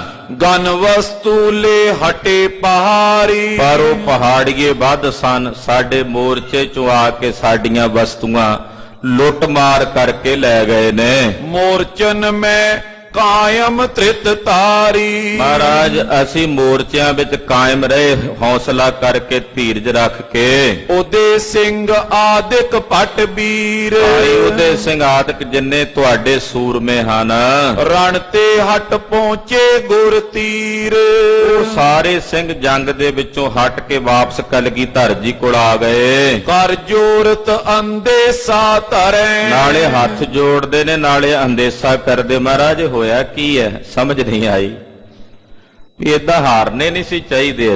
ਅਸੀਂ ਤਾਂ ਅੱਗੇ ਕਈ ਵਾਰੀ ਜੰਗ ਜਿੱਤਿਆ। ਤੋ ਪਾਤਸ਼ਾਹ ਜੀ ਵੇਖਦੇ ਸਿੰਘਾਂ ਨੂੰ, ਨਾਲੇ ਉਹਨਾਂ ਦੀ ਦਸ਼ਾ ਵੀ ਵੇਖਦੇ ਨੇ, ਮੂੰਹ ਮਲੀਨ ਨੇ। ਘੋੜੇ ਜਿਹੜੇ ਖੋਏ ਗਏ ਨੇ ਉਹਨਾਂ ਕੋਲ, ਮੋਰਚਿਆਂ ਵਿੱਚੋਂ ਆ ਕੇ ਦੁਸ਼ਮਣ ਜਿਹੜਾ ਉਹ ਰਾਜਸਾਜ ਖੋਹ ਕੇ ਲੈ ਗਿਆ, ਘੋੜੇ ਖੋਹ ਕੇ ਲੈ ਗਏ, ਕਈਆਂ ਦੇ ਹਥਿਆਰ ਖੋਏ ਗਏ ਨੇ। ਤੋ ਇਸ ਕਰਕੇ ਸਿੰਘਾਂ ਦਾ ਮੁੱਖ ਮਲੀਨ ਵੀ ਹੈ। ਭਾਈ ਉਦੇ ਸਿੰਘ ਹੋਣੀ ਉਹ ਵੀ ਇੰਨੇ ਨੂੰ ਜੰਗ ਚੋਂ ਵਾਪਸ ਆ ਗਏ। ਕਲਗੀਧਰ ਜੀ ਕੋਲ ਆ ਕੇ ਆਪਣੇ ਮਨ ਦਾ ਅੰਦੇਸਾ ਰੱਖਦੇ ਨੇ। ਬਾਕ ਸੁਨਾਵਨ ਪੁਨ ਪੁਨ ਕਰੇ, ਬਾਰ-ਬਾਰ ਆ ਕੇ ਸਤਿਗੁਰੂ ਜੀ ਨੂੰ ਬਚਨ ਸੁਣਾਉਂਦੇ ਹਨ। ਮਹਾਰਾਜ ਇਹ ਕੀ ਹੋ ਗਿਆ, ਇਹ ਕਿਵੇਂ ਬਣ ਗਿਆ? ਮਚਿਓ ਸਬਨ ਮੈਂ ਹਾਹਾਕਾਰ, ਸਾਰੇ ਸਿੰਘਾਂ 'ਚ ਹਾਹਾਕਾਰ ਮਚੀ ਹੋਈ ਹੈ। ਲੁੱਟਿਓ ਸਮਾਜ ਮਹਾ ਬੇਸ਼ੁਮਾਰ। ਇਹ ਗੁਰੂ ਘਰ ਦਾ ਸਮਾਜ ਸੀ, ਜਿਹੜੇ ਮੋਰਚਿਆਂ ਵਿੱਚ ਕੱਪੜੇ ਪਏ ਸਨ ਜਾਂ ਹੋਰ ਮਾਇਆ ਪਈ ਸੀ, ਹੋਰ ਘੋੜੇ ਵਗੈਰਾ ਸਨ, ਉਹ ਤਾਂ ਗੁਰੂ ਘਰ ਦਾ ਸੀ, ਉਹ ਲੁੱਟਿਆ ਗਿਆ। ਵਸਤਰ ਤੁਰੰਗਮ ਆਦਿਕ ਵਸਤੂ, ਘੋੜੇ ਵਸਤੂਆਂ ਤੇ ਹੋਰ ਕਈ ਪਦਾਰਥ ਜਿਹੜੇ ਸਨ, ਮਹਾਰਾਜ ਲੁੱਟ ਗਈ ਸਮਸਤੂ। ਉਹ ਦੁਸ਼ਮਣ ਜਿਹੜੇ ਨੇ ਮਹਾਰਾਜ ਜੀ ਉਹ ਲੁੱਟ ਕੇ ਲੈ ਗਏ ਨੇ ਸਾਰਾ ਕੁਝ। ਕਈ ਹਜ਼ਾਰਨ ਕੋ ਕਿਆ ਗਨੇ, ਮਹਾਰਾਜ ਕਈ ਹਜ਼ਾਰਾਂ ਰੁਪਏ ਦਾ ਰਾਜ ਸਾਜ ਸੀ ਜਿਹੜਾ ਦੁਸ਼ਮਣ ਲੁੱਟ ਕੇ ਲੈ ਗਏ ਨੇ, ਉਹਦੀ ਗਿਣਤੀ ਨਹੀਂ ਕੀਤੀ ਜਾ ਸਕਦੀ। ਸ਼ਤਰੂ ਪ੍ਰਬਲ ਗਏ ਲੈ ਕਨੇ, ਦੁਸ਼ਮਣ ਬੜਾ ਪ੍ਰਬਲ ਸੀ, ਬਲਵਾਨ ਸੀ। ਮਹਾਰਾਜ ਉਹ ਬਲਵਾਨ ਹੋ ਕੇ ਜ਼ੋਰ ਕਰਕੇ ਲੈ ਗਏ ਨੇ। ਸਭ ਕੇ ਔਰ ਕੋ ਗੁਰ ਦੁੱਖ ਲਇਓ, ਸਿੰਘਾਂ ਦੇ ਮਨ ਦਾ ਦੁੱਖ ਮਹਾਰਾਜ ਜੀ ਨੇ ਜਾਣਿਆ। ਨਾਲ ਜਿਹੜੇ ਸਿਆਣੇ ਸਿੰਘ ਸੀ, ਭਾਈ ਦਇਆ ਸਿੰਘ ਹੋਣੀ, ਉਹਨਾਂ ਸਮਝਾ ਵੀ ਦਿੱਤਾ, ਖਾਲਸਾ ਜੀ ਗੁਰੂ ਪਾਤਸ਼ਾਹ ਘੋੜਾ ਮੋੜ ਕੇ ਮੁੜ ਆਏ ਸੀ, ਇਸੇ ਕਰਕੇ ਸਭ ਕੁਝ ਹੋਇਆ। ਤੁਸੀਂ ਗੁਰੂ ਪਾਤਸ਼ਾਹ ਜੀ ਦੇ ਹੁਕਮ ਦੀ ਪਾਲਣਾ ਨਹੀਂ ਕੀਤੀ। ਚਲੋ ਜੇ ਹੁਣ ਕੁਝ ਹੋ ਗਿਆ, ਵਰਤ ਗਿਆ, ਲੁੱਟਿਆ ਗਿਆ, ਤੇ ਉਹਦਾ ਪਛਤਾਵਾ ਮਤ ਕਰੋ। ਬਿਰਤੀ ਨੂੰ ਢੈਂਦੀ ਕਲਾ ਚ ਨਾ ਲਿਆਓ ਕਿ ਹਾਏ ਜੀ ਸਾਡਾ ਤਾਂ ਲੁੱਟਿਆ ਗਿਆ ਸਾਰਾ ਕੁਝ, ਹਜ਼ਾਰਾਂ ਰੁਪਏ ਦੀਆਂ ਵਸਤੂਆਂ ਸਾਡੀਆਂ ਖੋਈਆਂ ਗਈਆਂ, ਗੁਰੂ ਘਰ ਦਾ ਰਾਜ ਸਾਜ ਸੀ, ਤੇ ਹੁਣ ਜੇ ਦੁਸ਼ਮਣ ਲੈ ਗਿਆ ਹੈ ਤਾਂ ਉਹਦਾ ਪਛਤਾਵਾ ਨਹੀਂ ਕਰਨਾ। ਖਾਲਸੇ ਨੂੰ ਦੁੱਖ ਤੇ ਸੁੱਖ ਵਿੱਚ ਕਿਵੇਂ ਅਸੰਗ ਰਹਿਣਾ ਹੈ, ਗੁਰੂ ਪਾਤਸ਼ਾਹ ਉਹ ਸਿਖਾ ਰਹੇ ਨੇ ਕਲਗੀਧਰ ਸੁਆਮੀ। ਹਾਨੀ ਤੇ ਲਾਭ ਵਿੱਚ, ਸਾਨੂੰ ਲਾਭ ਹੋਵੇ ਤੇ ਖੁਸ਼ੀ ਹੁੰਦੀ, ਹਾਨੀ ਹੋਵੇ ਤੇ ਦੁੱਖ ਹੁੰਦਾ। ਲਾਭ ਤੇ ਹਾਨੀ ਦੋਨਾਂ ਵਿੱਚ ਕਿਵੇਂ ਇੱਕ ਸਮਾਨ ਬਿਰਤੀ ਰੱਖਣੀ ਹੈ, ਕਲਗੀਧਰ ਜੀ ਹੁਣ ਉਹ ਟ੍ਰੇਨਿੰਗ ਦੇਣ ਲੱਗੇ ਨੇ ਖਾਲਸੇ ਨੂੰ। ਕਿਉਂਕਿ ਅੱਜ ਪਹਿਲੀ ਵਾਰ ਸਿੰਘਾਂ ਦੇ ਕੋਲੋਂ ਕੋਈ ਘੋੜੇ ਖੋਹ ਕੇ ਲੈ ਕੇ ਗਿਆ। ਅੱਜ ਪਹਿਲੀ ਵਾਰ ਸਿੰਘਾਂ ਦੇ ਮੋਰਚੇ ਵਿੱਚੋਂ ਆ ਕੇ ਕੋਈ ਉਹਨਾਂ ਦੇ ਸ਼ਸਤਰ ਚੁੱਕ ਕੇ ਲੈ ਗਿਆ, ਕੋਈ ਕੱਪੜੇ ਚੁੱਕ। ਅੱਜ ਤੋਂ ਪਹਿਲਾਂ ਕਦੇ ਹੋਇਆ ਨਹੀਂ ਸੀ ਐਸਾ, ਪਹਿਲੀ ਵਾਰ ਹੋਇਆ। ਤੇ ਗੁਰਦੇਵ ਨੇ ਸક્ષਮ ਬਣਾਉਣਾ ਸੀ ਖਾਲਸੇ ਨੂੰ ਕਿ ਹੋ ਸਕਦਾ ਆਉਣ ਵਾਲੇ ਸਮੇਂ ਵਿੱਚ ਵੀ ਇਹ ਘਾਟੇ ਪੰਥ ਨੂੰ ਸਹਿਣੇ ਪੈਣ। ਵੱਡੇ ਘੱਲੂਘਾਰੇ ਹੋਣੇ ਨੇ, ਛੋਟੇ ਘੱਲੂਘਾਰੇ ਹੋਣੇ ਨੇ, ਬੜਾ ਕੁਝ ਹੋਣਾ ਸੀ ਆਉਣ ਵਾਲੇ ਸਮੇਂ। ਪਾਤਸ਼ਾਹ ਖਾਲਸੇ ਨੂੰ ਉਹ ਆਉਣ ਵਾਲੇ ਸਮੇਂ ਦੇ ਵਿੱਚ ਵੀ ਕਿਵੇਂ ਵਰਤਣਾ, ਉਹਦੇ ਲਈ ਸਿੱਖਿਆ ਦੇ ਰਹੇ ਨੇ। ਸੁਣੋ, ਭਾਈ ਆਲਮ ਸਿੰਘ ਜੀ ਮਹਾਰਾਜ ਜੀ ਦੇ ਗੜਵਈ ਸਨ, ਉਹ ਕੋਲ ਖੜੇ ਹਨ। ਉਹਨਾਂ ਨੂੰ ਮਹਾਰਾਜ ਜੀ ਕਹਿਣ ਲੱਗੇ, ਆਲਮ ਸਿੰਘ ਸੰਗ ਤਵ ਕਇਓ। ਭਾਈ ਆਲਮ ਸਿੰਘ ਨੂੰ ਕਲਗੀਧਰ ਜੀ ਨੇ ਹੁਕਮ ਕੀਤਾ। ਜਦੋਂ ਸਿੰਘਾਂ ਨੇ ਆਖਿਆ ਮਹਾਰਾਜ ਬੜਾ ਘਾਟਾ ਪੈ ਗਿਆ, ਬੜਾ ਨੁਕਸਾਨ ਹੋ ਗਿਆ, ਅਸੀਂ ਕਿਵੇਂ ਜੀਵਾਂਗੇ ਸ਼ਰਮ ਦੇ ਨਾਲ ਕਿ ਅਸੀਂ ਗੁਰੂ ਘਰ ਦਾ ਸਮਾਨ ਲੁਟਾ ਦਿੱਤਾ, ਬਚਾ ਨਹੀਂ ਸਕੇ। ਤੋ ਮਹਾਰਾਜ ਜੀ ਭਾਈ ਆਲਮ ਸਿੰਘ ਨੂੰ ਕਹਿਣ ਲੱਗੇ, ਅਵਨੀ ਪਰ ਦਿਓ ਐਂਚ ਲਕੀਰ। ਮਹਾਰਾਜ ਜੀ ਕਹਿੰਦੇ, ਆਲਮ ਸਿੰਘ ਜੀ ਏਦਾਂ ਕਰੋ, ਜ਼ਮੀਨ ਤੇ ਲਕੀਰ ਖਿੱਚੋ। ਜ਼ਮੀਨ ਦੇ ਉੱਤੇ ਨਾ ਆਪਣੇ ਹੱਥ ਨਾਲ ਜਾਂ ਕਿਸੇ ਵੀ ਵਸਤੂ ਨਾਲ, ਹੱਥ ਵਿੱਚ ਬਰਛਾ ਨੇਜਾ ਵੀ ਹੋਵੇ, ਉਹਦੇ ਨਾਲ ਲਕੀਰ ਖਿੱਚੋ ਬਹੁ ਬਿਦ ਕੀ ਹੋਏ ਅਲਪ ਗਹੀਰ। ਤੇ ਚੰਗੀ ਡੂੰਗੀ ਲਕੀਰ ਖਿੱਚਣੀ ਹੈ ਬਹੁ ਪ੍ਰਕਾਰ ਨਾਲ। ਮਾਨ ਬਚਨ ਖੈਚੀ ਗਨ ਰੇਖ। ਸਤਿਗੁਰੂ ਜੀ ਦਾ ਬਚਨ ਮੰਨ ਕੇ ਭਾਈ ਆਲਮ ਸਿੰਘ ਜੀ ਨੇ ਜ਼ਮੀਨ ਤੇ ਇੱਕ ਲਕੀਰ ਡੂੰਗੀ ਲਕੀਰ ਖਿੱਚੀ। ਖਰੇ ਸਮੀਪੀ ਪਿਖੈ ਅਸ਼ੇਖ। ਜਿੰਨੇ ਮਹਾਰਾਜ ਜੀ ਦੇ ਸਿੰਘ ਸੀ ਸਾਰੇ ਵੇਖ ਰਹੇ ਨੇ, ਸਾਰਿਆਂ ਦੀ ਨਿਗਾਹ ਭਾਈ ਆਲਮ ਸਿੰਘ ਵੱਲ ਹੈ। ਜਦੋਂ ਲਕੀਰ ਖਿੱਚ ਰਹੇ ਸਨ, ਸ਼੍ਰੀ ਕਲਗੀ ਤਰ ਦੇਖ ਉਚਾਰੀ। ਜਦੋਂ ਆਲਮ ਸਿੰਘ ਨੇ ਲਕੀਰ ਖਿੱਚ ਦਿੱਤੀ, ਵੇਖ ਕੇ ਕਲਗੀਧਰ ਪਾਤਸ਼ਾਹ ਜੀ ਮਹਾਰਾਜ ਜੀ ਬੋਲੇ, ਆਲਮ ਸਿੰਘ ਮੇਟ ਦਿਓ ਸਾਰੀ। ਮਹਾਰਾਜ ਜੀ ਕਹਿੰਦੇ ਆਲਮ ਸਿੰਘ ਜੀ ਇਹ ਜਿਹੜੀਆਂ ਦੋ ਤਿੰਨ ਲਕੀਰਾਂ ਉਹਨੇ ਹੋਰ ਵੀ ਨਾਲ ਖਿੱਚੀਆਂ, ਮਹਾਰਾਜ ਕਹਿੰਦੇ ਮੇਟ ਦਿਓ, ਹੁਣ ਇਹਨਾਂ ਲਕੀਰਾਂ ਨੂੰ ਮਿਟਾ ਦਿਓ। ਸਕਲ ਬਿਲੋਕਤ ਮੇਟੀ ਫੇਰ। ਮਹਾਰਾਜ ਜੀ ਦੇ ਬਚਨ ਮੰਨ ਕੇ ਸਾਰਿਆਂ ਦੇ ਵੇਖਦਿਆਂ ਵੇਖਦਿਆਂ ਭਾਈ ਆਲਮ ਸਿੰਘ ਨੇ ਜਿਹੜੀਆਂ ਲਕੀਰਾਂ ਖਿੱਚੀਆਂ ਸੀ ਜ਼ਮੀਨ ਤੇ ਉਹ ਮੇਟ ਦਿੱਤੀਆਂ। ਰਹੀ ਨਾ ਕੋ ਛਿਤ ਛੋਟ ਬਡੇਰ। ਛੋਟੀਆਂ ਵੱਡੀਆਂ ਜਿੰਨੀਆਂ ਲਕੀਰਾਂ ਖਿੱਚੀਆਂ ਸੀ ਕੋਈ ਵੀ ਨਹੀਂ ਰਹੀ, ਸਾਰੀਆਂ ਮਿਟ ਗਈਆਂ। ਤਬ ਸਭ ਸਿੰਘ ਬੂਝਬੇ ਕਰੇ। ਸਿੰਘਾਂ ਨੇ ਬੜੀ ਹੈਰਾਨੀ ਨਾਲ ਵੇਖਿਆ ਵੀ ਇਹ ਕੀ ਬਚਨ ਹੈ, ਸਮਝ ਨਹੀਂ ਆਈ। ਕਲਗੀਧਰ ਜੀ ਨੂੰ ਪੁੱਛਣ ਲੱਗੇ, ਹਰਕ ਸ਼ੋਕ ਪੀ ਕੁਛ ਉਰ ਧਰੇ। ਮਹਾਰਾਜ ਜੀ ਇਹ ਕੀ ਖੇਡ ਹੈ? ਸਤਿਗੁਰੂ ਜੀ ਕਹਿਣ ਲੱਗੇ, ਸਿੰਘੋ ਇਹ ਦੱਸੋ ਵੀ ਜਦੋਂ ਲਕੀਰਾਂ ਖਿੱਚੀਆਂ ਨੇ ਖੁਸ਼ੀ ਹੋਈ ਸੀ ਜਾਂ ਫਿਰ ਜਦੋਂ ਮਿਟਾਈਆਂ ਨੇ ਸੋਗ ਹੋਇਆ? ਹਾਂਜੀ। ਕਿਦੋਂ ਭਇਓ ਨੇ ਦਿਓ ਬਤਾਈ। ਜਾਂ ਫਿਰ ਕੁਝ ਵੀ ਨਹੀਂ ਹੋਇਆ, ਲਕੀਰਾਂ ਖਿੱਚਣ ਨਾਲ ਜਾਂ ਮਿਟਾਉਣ ਨਾਲ ਕੁਝ ਵੀ ਨਹੀਂ ਹੋਇਆ।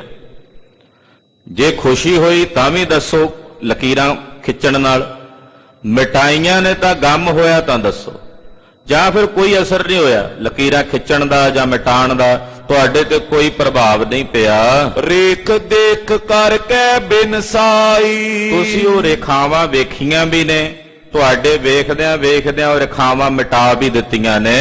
ਤਬ ਕਰ ਜੋਰ ਖਾਲਸੇ ਕਹਿਓ। ਜਦੋਂ ਸਤਿਗੁਰੂ ਜੀ ਨੇ ਏਦਾਂ ਪੁੱਛਿਆ ਕਿ ਰੇਖਾਵਾਂ ਨੂੰ ਖਿੱਚਦਿਆਂ ਲਕੀਰਾਂ ਖਿੱਚਦਿਆਂ ਤੁਹਾਨੂੰ ਖੁਸ਼ੀ ਹੋਈ ਹੈ, ਮਿਟਾਉਂਦਿਆਂ ਦੁੱਖ ਹੋਇਆ ਜਾਂ ਕੁਝ ਵੀ ਨਹੀਂ ਹੋਇਆ, ਤਾਂ ਖਾਲਸੇ ਨੇ ਹੱਥ ਜੋੜ ਕੇ ਬੇਨਤੀ ਕੀਤੀ, ਰੇਖ ਨਿਕਾਸੀ ਹਰਖ ਨ ਲਿਓ। ਕਹਿੰਦੇ ਮਹਾਰਾਜ ਜਦੋਂ ਇਹ ਲਕੀਰਾਂ ਖਿੱਚੀਆਂ ਨੇ ਤਾਂ ਸਾਨੂੰ ਕੋਈ ਖੁਸ਼ੀ ਨਹੀਂ ਹੋਈ। ਭਲਾ ਲਕੀਰਾਂ ਦੇ ਖਿੱਚਣ ਨਾਲ ਕੀ ਖੁਸ਼ੀ ਹੋਣੀ ਹੈ? ਮੇਟ ਦਈ ਨੈ ਸ਼ੋਕ ਉਪਾਵਾ। ਇਹ ਜੇ ਮੇਟ ਦਿੱਤੀਆਂ ਗਈਆਂ ਨੇ ਤਾਂ ਸਾਨੂੰ ਕੋਈ ਸ਼ੋਕ ਨਹੀਂ ਹੋਇਆ। ਰਿਦਾ ਸਮਾਨ ਸਬਨ ਲਖ ਪਾਵਾ।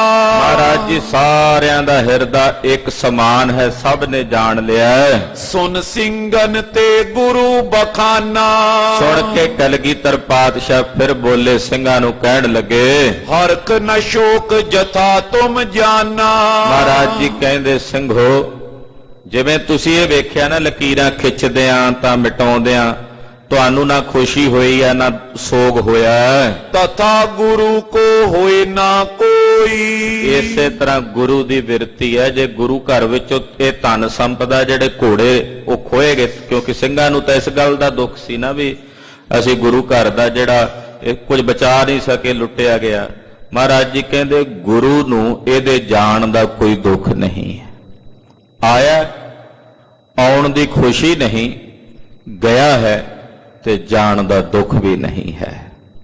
ਲਕੀਰਾਂ ਦੇ ਖਿੱਚਣ ਨਾਲ ਜਿਵੇਂ ਕੋਈ ਖੁਸ਼ੀ ਨਹੀਂ ਹੋਈ ਤੁਹਾਨੂੰ, ਮਿਟਾਉਣ ਨਾਲ ਕੋਈ ਦੁੱਖ ਨਹੀਂ ਹੋਇਆ, ਇਸੇ ਤਰ੍ਹਾਂ ਗੁਰੂ ਕਿਆਂ ਦੀ ਇਹ ਬਿਰਤੀ ਹੈ ਕਿ ਆਉਂਦਿਆਂ ਹਰਖ ਨਹੀਂ ਤੇ ਜਾਂਦਿਆਂ ਸੋਗ ਨਹੀਂ। ਹਾਨ ਲਾਭ ਮੈਂ ਸਮ ਰਹਿ ਜੋਈ। ਹਾਨੀ ਤੇ ਲਾਭ ਵਿੱਚ ਜਿਹੜਾ ਇੱਕ ਸਮਾਨ ਰਹੇ।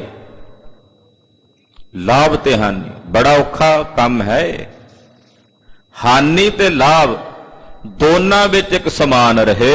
ਸੰਚੇ ਜਾਏ ਪਦਾਰਥ ਸਾਰੇ।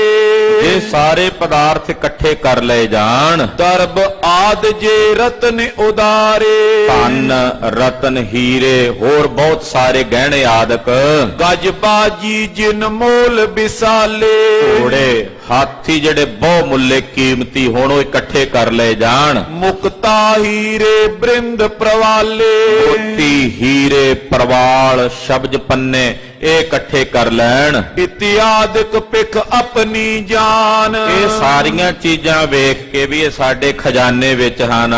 ਗੁਰ ਕੋ ਹਰਕ ਨਾ ਹੋਏ ਹਿਤਮਾਨ, ਉਹਨਾਂ ਸਾਰੀਆਂ ਚੀਜ਼ਾਂ ਨੂੰ ਵੇਖ ਕੇ ਗੁਰੂ ਨੂੰ ਖੁਸ਼ੀ ਨਹੀਂ ਹੁੰਦੀ ਵੀ ਮੇਰੇ ਕੋਲ ਇੰਨੇ ਰਤਨ ਨੇ, ਇੰਨੇ ਹੀਰੇ ਨੇ, ਇੰਨੇ ਪ੍ਰਵਾਲ ਨੇ, ਇੰਨੇ ਹਾਥੀ ਨੇ, ਇੰਨੇ ਘੋੜੇ ਨੇ।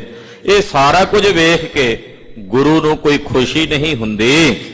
ਲੱਖੋਂ ਕੋ ਸਮਾਜ ਦਿਪਤਾਈ, ਲੱਖਾਂ ਦਾ ਸਮਾਜ ਹੋਵੇ ਨਜ਼ਰ ਆਉਂਦਾ ਹੋਵੇ, ਸਮਾ ਪਾਏ ਹਾਨੀ ਹੋਏ ਜਾਈ। ਮੁੜ ਕੇ ਸਮਾਂ ਪਾ ਕੇ ਉਹ ਸਾਰਾ ਕੁਝ ਖਤਮ ਹੋ ਜਾਏ, ਸਾਰੇ ਕੁਝ ਦਾ ਨੁਕਸਾਨ ਹੋ ਜਾਏ, ਹਾਨੀ ਹੋ ਜਾਏ, ਤੋ ਗੁਰ ਕੇ ਕੁਛ ਸ਼ੋਕ ਨਾ ਹੋਵੇ। ਫਿਰ ਗੁਰੂ ਨੂੰ ਉਹਦੇ ਜਾਣ ਦਾ ਸ਼ੌਕ ਵੀ ਨਹੀਂ ਹੁੰਦਾ। ਆਖੋ ਸਤਿਨਾਮ ਸ੍ਰੀ ਵਾਹਿਗੁਰੂ। ਉਰੇ ਪ੍ਰੈਕਟੀਕਲ ਸੀ ਮੇਰੇ ਕਲਗੀਧਰ ਸੁਆਮੀ ਦਾ। ਲੱਖਾਂ ਰੁਪਏ ਦਾ ਤਾਂ ਧਨ ਮਹਾਰਾਜ ਜੀ ਨੇ ਦਰਿਆ ਵਿੱਚ ਹੀ ਰੋੜ ਦਿੱਤਾ। ਛੱਡ ਕੇ ਆਏ ਸਭ ਕੁਝ ਆਨੰਦਪੁਰ ਸਾਹਿਬ ਦੇ ਸ਼ਾਹੀ ਮਹੱਲ ਤੇ ਮਾਛੀਵਾੜੇ ਦੇ ਜੰਗਲਾਂ 'ਚ ਪੁੰਜਿਆਂ ਜ਼ਮੀਨ ਤੇ ਟਿੰਡ ਦਾ ਸਰਾਣਾ ਲਾਈ ਬੈਠੇ ਨੇ। ਉੱਥੇ ਵੀ ਉਹੀ ਅਵਸਥਾ ਹੈ, ਤੇ ਜੇ ਸੋਨੇ ਦੇ ਪਲੰਗੇ ਤੇ ਬੈਠੇ ਨੇ ਤਾਂ ਉੱਥੇ ਵੀ ਉਹੀ ਅਵਸਥਾ ਹੈ। ਇਹ ਮੇਰੇ ਪਾਤਸ਼ਾਹ ਦੀ ਆਪਣੇ ਜੀਵਨ ਦਾ ਤਜਰਬਾ ਦੱਸ ਰਹੇ ਨੇ, ਜੋ ਮਾਣਦੇ ਨੇ ਆਪਣੇ ਅੰਦਰ। ਪਾਤਸ਼ਾਹ ਕਹਿੰਦੇ ਗੁਰੂ ਕਿਆਂ ਪਾਸ ਇੰਨਾ ਕੁਝ ਹੋਵੇ, ਰਤਨ ਹੀਰੇ ਮੋਤੀ, ਪੂਰੀ ਦੁਨੀਆ ਦੀ ਸਾਰੀ ਜਾਇਦਾਦ ਗੁਰੂ ਕੋਲ ਆ ਜਾਏ ਤਾਂ ਵੇਖ ਕੇ ਗੁਰੂ ਖੁਸ਼ ਨਹੀਂ ਹੁੰਦਾ। ਚਲਾ ਜਾਵੇ ਸਭ ਕੁਝ ਤਾਂ ਵੇਖ ਕੇ ਉਸ ਦੇ ਹਿਰਦੇ 'ਚ ਸੋਗ ਨਹੀਂ ਹੈ। ਇਹ ਗੁਰੂ ਪਾਤਸ਼ਾਹ ਦੀ ਖੇਡ ਹੈ। ਨਾਸ਼ਵੰਤ ਪੂਰਬ ਹੀ ਜੋਵੈ, ਕਿਉਂਕਿ ਗੁਰੂ ਤਾਂ ਪਹਿਲਾਂ ਹੀ ਵੇਖ ਲੈਂਦਾ ਵੀ ਜਦੋਂ ਉਹਦੇ ਕੋਲ ਆਉਂਦਾ ਹੈ, ਕੋਈ ਵੀ ਵਸਤੂ ਆਉਂਦੀ ਉਹ ਵੇਖ ਲੈਂਦਾ ਇਹ ਤਾਂ ਨਾਸ਼ਵਾਨ ਹੈ। ਉਹ ਜਦੋਂ ਕੋਈ ਵਸਤੂ ਆਉਂਦੀ ਹੈ ਉਹ ਪਹਿਲਾਂ ਹੀ ਉਸ ਨੂੰ ਨਾਸ਼ਵਾਨ ਵੇਖਦਾ ਹੈ, ਤੇ ਜਦੋਂ ਨਾਸ਼ ਹੋ ਜਾਏ ਫਿਰ ਤਾਂ ਉਹਦੇ ਲਈ ਕੋਈ ਦੁੱਖ ਹੈ ਹੀ ਨਹੀਂ। ਉਹ ਤਾਂ ਪਹਿਲਾਂ ਹੀ ਇਹ ਵੇਖੀ ਬੈਠਾ ਵੀ ਇਹ ਨਾਸ਼ਵਾਨ ਹੈ, ਇਹਨੇ ਖਤਮ ਹੋ ਜਾਣਾ। ਸਮਚਿਤ ਸਦਾ ਰਹੇ ਆਨੰਦ, ਗੁਰੂ ਹਮੇਸ਼ਾ ਸਮਚਿਤ ਤੇ ਸਦਾ ਆਨੰਦ 'ਚ ਰਹਿੰਦਾ ਹੈ। ਕਰੇ ਵਿਖੇਪ ਨ ਦੁੰਦ ਬਿਲੰਦ, ਜਿਹੜਾ ਇਹ ਦਵੰਦ ਹੈ ਲਾਭ ਤੇ ਹਾਨੀ ਦਾ, ਰਾਗ ਤੇ ਦਵੈਸ਼ ਦਾ, ਗੁਰੂ ਦੇ ਮਨ ਨੂੰ ਇਹ ਆਹਤ ਨਹੀਂ ਕਰ ਸਕਦੇ। ਗੁਰੂ ਦੇ ਮਨ ਉੱਤੇ ਇਸ ਦਵੰਦ ਦਾ ਕੋਈ ਅਸਰ ਨਹੀਂ। ਭੂਤ ਭਵਿੱਖਤ ਅਰ ਵਰਤਮਾਨ, ਬੀਤੇ ਹੋਏ ਸਮੇਂ 'ਚ, ਭਵਿੱਖ ਵਿੱਚ ਜਾਏ ਵਰਤਮਾਨ ਦੇ ਸਮੇਂ ਵਿੱਚ, ਹੋਇਓ ਨਾ ਹੋਏ ਹੈ ਰਹੇ ਸਮਾਨ। ਨਾ ਹੋਇਆ ਨਾ ਹੋਵੇਗਾ ਤੇ ਨਾ ਹੁਣ ਹੈ। ਯਾਨੀ ਕਿ ਤਿੰਨਾਂ ਕਾਲਾਂ ਵਿੱਚ ਗੁਰੂ ਦੀ ਅਵਸਥਾ ਇੱਕੋ ਜਿਹੀ ਰਹਿੰਦੀ ਹੈ, ਤਿੰਨਾਂ ਕਾਲਾਂ ਵਿੱਚ। ਹਾਂਜੀ। ਦੋਹਰਾ ਹਰਕ ਸੋਗ ਕਾ ਦੇਹੋਰਾ, ਖਿਨ ਆਵੇ ਖਿਨ ਜਾਏ। ਆ ਜਿਹੜਾ ਦਿਉਰਾ ਨਾ ਦੇਹ, ਸਰੀਰੇ ਹਰਖ ਤੇ ਸੋਗ ਦੀ ਦੇਹ, ਇਹਦੇ 'ਚ ਕੋਈ ਚੀਜ਼ ਖਿਨ ਮਾਤਰ ਆ ਰਹੀ ਹੈ, ਖਿਨ ਮਾਤਰ ਜਾ ਰਹੀ ਹੈ। ਜੋ ਜਾਗੇ ਸੋ ਸੁਖੀ ਹੋਏ, ਸੋਏ ਸੋ ਦੁੱਖ ਪਾਏ। ਪਾਤਸ਼ਾਹ ਕਹਿੰਦੇ ਜਿਹੜਾ ਇਸ ਦਿਉਰੇ ਵਿੱਚ ਰਹਿ ਕੇ ਜਾਗ ਜਾਂਦਾ ਹੈ, ਔਰ ਉਹ ਜਾਣ ਲੈਂਦਾ ਹੈ ਕਿ ਇਹ ਸਭ ਨਾਸ਼ਵਾਨ ਹੀ ਹੈ, ਉਹਦੇ ਅੰਦਰ ਹਰਖ ਸੋਗ ਦੀ ਬਿਰਤੀ ਨਹੀਂ ਹੈ, ਉਹ ਤਾਂ ਸੁਖੀ ਹੋ ਜਾਂਦਾ। ਪਰ ਜਿਹੜਾ ਸੁੱਤਾ ਰਹਿੰਦਾ ਹੈ, ਉਹ ਸੁੱਤਾ ਹੋਇਆ ਮਨੁੱਖ ਫਿਰ ਦੁੱਖ ਹੀ ਪਾਉਂਦਾ। ਉਹ ਕਹਿੰਦਾ ਆ ਗਿਆ ਤਾਂ ਖੁਸ਼ੀ, ਚਲਾ ਗਿਆ ਤਾਂ ਦੁੱਖ, ਕਿਉਂਕਿ ਬਹੁਤ ਕੁਝ ਆਉਂਦਾ ਰਹਿੰਦਾ ਤੇ ਜਾਂਦਾ ਰਹਿੰਦਾ। ਇਹੀ ਜੀਵਨ ਹੈ ਮਨੁੱਖੀ। ਜਿਹੜਾ ਜਾਗ ਪਿਆ ਉਹ ਤਾਂ ਦੁਖੀ ਨਹੀਂ ਹੋਵੇਗਾ, ਜਿਹੜਾ ਸੁੱਤਾ ਰਿਹਾ ਮਹਾਰਾਜ ਜੀ ਕਹਿੰਦੇ ਫਿਰ ਉਹ ਦੁਖੀ ਰਹੇਗਾ। ਨਾਮ ਤੇ ਆਵੋ ਸ਼ਬਦ ਕੋ ਅਰਥ ਵਿਚਾਰੋ ਨਿਤ। ਪਾਤਸ਼ਾਹ ਕਹਿੰਦੇ ਗੁਰਸਿੱਖੋ ਨਾਮ ਧਿਆਵੋ ਤੇ ਸ਼ਬਦ ਦੀ ਕਮਾਈ ਕਰੋ, ਔਰ ਸ਼ਬਦ ਜੋ ਗੁਰੂ ਸਾਹਿਬ ਨੇ ਦਿੱਤਾ ਉਹਦੇ ਅਰਥਾਂ ਦੀ ਵਿਚਾਰ ਕਰੋ। ਗੁਰਬਾਣੀ ਸਿੱਖਿਆ ਬਿਨਾ ਤਿਨਾ ਨ ਸੋਂਗੀ ਮਿਤ। ਮਹਾਰਾਜ ਜੀ ਕਹਿੰਦੇ ਗੁਰੂ ਕੀ ਬਾਣੀ ਦੀ ਸਿੱਖਿਆ ਤੋਂ ਬਿਨਾ ਜਿਹੜੀਆਂ ਕਿਸੇ ਨੇ ਮਿੱਤਰ ਨਹੀਂ ਹੋਣਾ। ਇਹ ਗੱਲ ਯਾਦ ਰੱਖਿਓ। ਗੁਰੂ ਕੀ ਬਾਣੀ ਦੁਆਰਾ ਜਿਹੜੀ ਸਿੱਖਿਆ ਮਿਲਣੀ ਇਹੀ ਸਾਡੀ ਮਿੱਤਰ ਹੈ। ਇਹਦੇ ਤੋਂ ਬਿਨਾ ਕਿਸੇ ਨੇ ਮਿੱਤ ਨਹੀਂ ਹੋਣਾ। ਮਲ ਮਲ ਨਾਈ ਕਾਮਣੀ ਖੋੜਸ ਕਰੇ ਸ਼ਿੰਗਾਰ। ਹੁਣ ਕੋਈ ਕਾਮਣੀ ਇਸਤਰੀ ਮਲ ਮਲ ਕੇ ਨਹਾ ਕੇ ਆਪਣੇ ਸਰੀਰ ਤੇ 16 ਪ੍ਰਕਾਰ ਦੇ ਸ਼ਿੰਗਾਰ ਕਰ ਲਵੇ। ਖਸਮ ਨ ਪਾਈ ਕਹਾਂ ਫਲ ਸੋ ਸ਼ਰਮਿੰਦੀ ਨਾਰ। 16 ਪ੍ਰਕਾਰ ਦੇ ਕੀਤੇ ਹੋਏ ਸ਼ਿੰਗਾਰਾਂ ਨੂੰ ਕਰਕੇ ਉਹ ਆਪਣੇ ਪਤੀ ਦੇ ਸਾਹਮਣੇ ਜਾਵੇ ਤੇ ਪਤੀ ਨੂੰ ਭਾਵੇ ਹੀ ਨਾ, ਤੇ ਕਹਿੰਦੇ ਫਿਰ ਉਹਦੇ ਸ਼ਿੰਗਾਰ ਕਿਸ ਕੰਮ ਦੇ। ਕਹਿੰਦੇ ਫਿਰ ਉਸ ਨਾਰ ਨੂੰ ਸ਼ਰਮਿੰਦਾ ਹੋਣਾ ਪੈਂਦਾ। ਇਸ ਕਰਕੇ ਗੁਰਸਿੱਖੋ, ਜੇ ਗੁਰਬਾਣੀ ਦੀ ਸਿੱਖਿਆ ਨੂੰ ਗ੍ਰਹਿਣ ਕਰਕੇ ਤੁਸੀਂ ਆਪਣੇ ਹਿਰਦੇ 'ਚ ਨਹੀਂ ਵਸਾਇਆ, ਉਦਾਂ ਭਾਵੇਂ ਬਹੁਤ ਸਾਰੇ ਕਰਮ ਕਾਂਡ ਕਰਦੇ ਹੋ ਤੇ ਫਿਰ ਗੁਰੂ ਨੂੰ ਨਹੀਂ ਭਾਵੋਗੇ। ਗੁਰੂ ਨੂੰ ਤਦੇ ਭਾਵੋਗੇ ਜੇ ਗੁਰੂ ਕੀ ਸਿੱਖਿਆ ਨੂੰ ਕਮਾਓਗੇ। ਗੁਰੂ ਜੋ ਆਇਆ ਨਾਮ ਤਰ ਲਹਿਰੀ ਲੁਭ ਕੀ ਦੂਰ। ਗੁਰੂ ਸਾਹਿਬ ਜੋ ਆਏ ਹਨ ਆਪਣਾ ਨਾਮ ਧਾਰਨ ਕਰਕੇ, ਸਰੀਰ ਲੈ ਕੇ ਆਏ, ਸਰੀਰ ਦਾ ਨਾਮ ਲੈ ਕੇ ਆਏ। ਜਿਹੜੀਆਂ ਇਹ ਲੋਭ ਦੀਆਂ ਲਹਿਰਾਂ ਨੇ ਉਸ ਤੋਂ ਸਤਿਗੁਰੂ ਜੀ ਆਪਣੇ ਸਿੱਖ ਨੂੰ ਦੂਰ ਕਰਨ ਵਾਲੇ ਹਨ। ਤੇ ਕਿਹੜੇ ਸਿੱਖ ਨੂੰ ਦੂਰ ਕਰਦੇ ਹਨ? ਸੋਈ ਸਿੱਖ ਪਾਣਾ ਤਰੇ ਗੁਰ ਕੇ ਸਦਾ ਹਜੂਰ। ਉਸ ਸਿੱਖ ਨੂੰ ਲੋਭ ਦੀਆਂ ਲਹਿਰਾਂ ਤੋਂ ਗੁਰੂ ਸਾਹਿਬ ਬਚਾਉਂਦੇ ਨੇ ਜਿਹੜਾ ਸਿੱਖ ਗੁਰੂ ਦੇ ਭਾਣੇ 'ਚ ਰਹਿੰਦਾ ਹੈ। ਗੁਰੂ ਦੇ ਭਾਣੇ ਨੂੰ ਸੱਤ ਕਰਕੇ ਮੰਨਦਾ, ਉਹੀ ਗੁਰੂ ਕੇ ਹਜੂਰ ਰਹਿੰਦਾ ਹੈ। ਉਹ ਸਦਾ ਗੁਰੂ ਦੇ ਪਾਸ ਰਹਿੰਦਾ, ਉਹ ਸਦਾ ਗੁਰੂ ਦੇ ਨਿਕਟ ਵਸਦੇ ਹਨ। ਚੋਪਈ ਇਮ ਸ਼੍ਰੀ ਸਤਿਗੁਰ ਕੇ ਸੁਨ ਬੈਨ। ਸਤਿਗੁਰੂ ਕਲਗੀਧਰ ਪਾਤਸ਼ਾਹ ਜੀ ਦੇ ਬੈਨ ਇਹ ਬਚਨ ਜਦੋਂ ਖਾਲਸੇ ਨੇ ਸੁਣੇ, ਪਰਚੇ ਸੁਖ ਸੋ ਸਿੰਘ ਸੋ ਚੈਨ। ਸਾਰੇ ਸਿੰਘਾਂ ਦੇ ਮਨਾਂ ਨੂੰ ਚੈਨ ਮਿਲ ਗਿਆ, ਸ਼ਾਂਤੀ ਮਿਲ। ਜਿਹੜੇ ਸਿੰਘਾਂ ਦੇ ਮਨ 'ਚ ਪਹਿਲਾਂ ਦੁੱਖ ਸੀ ਵੀ ਇੰਨਾ ਕੁਝ ਖੋਇਆ ਗਿਆ, ਪਾਤਸ਼ਾਹ ਕਹਿੰਦੇ ਭਾਈ ਆਏ ਦੀ ਖੁਸ਼ੀ ਨਹੀਂ, ਗਏ ਦਾ ਗਮ ਨਹੀਂ। ਖਾਲਸੇ ਨੇ ਇਹ ਬਿਰਤੀ ਰੱਖਣੀ, ਖਾਲਸੇ ਦੀ ਇਹ ਬਿਰਤੀ ਹੋਣੀ ਚਾਹੀਏ। ਗਰੀਬ ਨਵਾਜ ਪਾਤਸ਼ਾਹ ਦੇ ਬਚਨ ਸੁਣ ਕੇ ਸਿੰਘਾਂ ਦੇ ਮਨਾਂ ਨੂੰ ਚੈਨ ਮਿਲ ਗਿਆ। ਜਿਹੜੀ ਸੂਖਮ ਹਉਮੈ ਆਈ ਵੀ ਸੀ ਹਿਰਦੇ 'ਚ ਉਹ ਚਲੀ ਗਈ। ਖਾਨ ਪਾਨ ਕਰ ਜਾਮਨ ਮਾਈ। ਇੰਨੇ ਨੂੰ ਰਾਤ ਪੈ ਗਈ, ਲੰਗਰ ਪ੍ਰਸ਼ਾਦਾ ਸਾਰਿਆਂ ਨੇ ਛਕਿਆ। ਸੁਪਤੇ ਕੇ ਚਿਤ ਨਾਈ। ਅੱਧਿਆਂ ਕਨੇ ਆਰਾਮ ਕੀਤਾ, ਅੱਧੇ ਕ ਜਾਗਦੇ ਰਹੇ ਪਹਿਰੇ ਤੇ। ਭਈ ਪ੍ਰਾਤ ਸਭ ਸੋਚ ਇਸ਼ਨਾਨੇ। ਅੰਮ੍ਰਿਤ ਵੇਲਾ ਹੋਇਆ, ਸਭ ਨੇ ਸੋਚ ਇਸ਼ਨਾਨ ਕੀਤਾ। ਗੁਰਬਾਣੀ ਬੋ ਪਾਠ ਬਖਾਨੇ। ਸਿੰਘ ਗੁਰਬਾਣੀ ਪੜ੍ਹ ਰਹੇ ਨੇ, ਗੁਰਬਾਣੀ ਦਾ ਪਾਠ ਸਾਰੇ ਪਾਸੇ ਸੁਣਾਈ ਦਿੰਦਾ ਹੈ।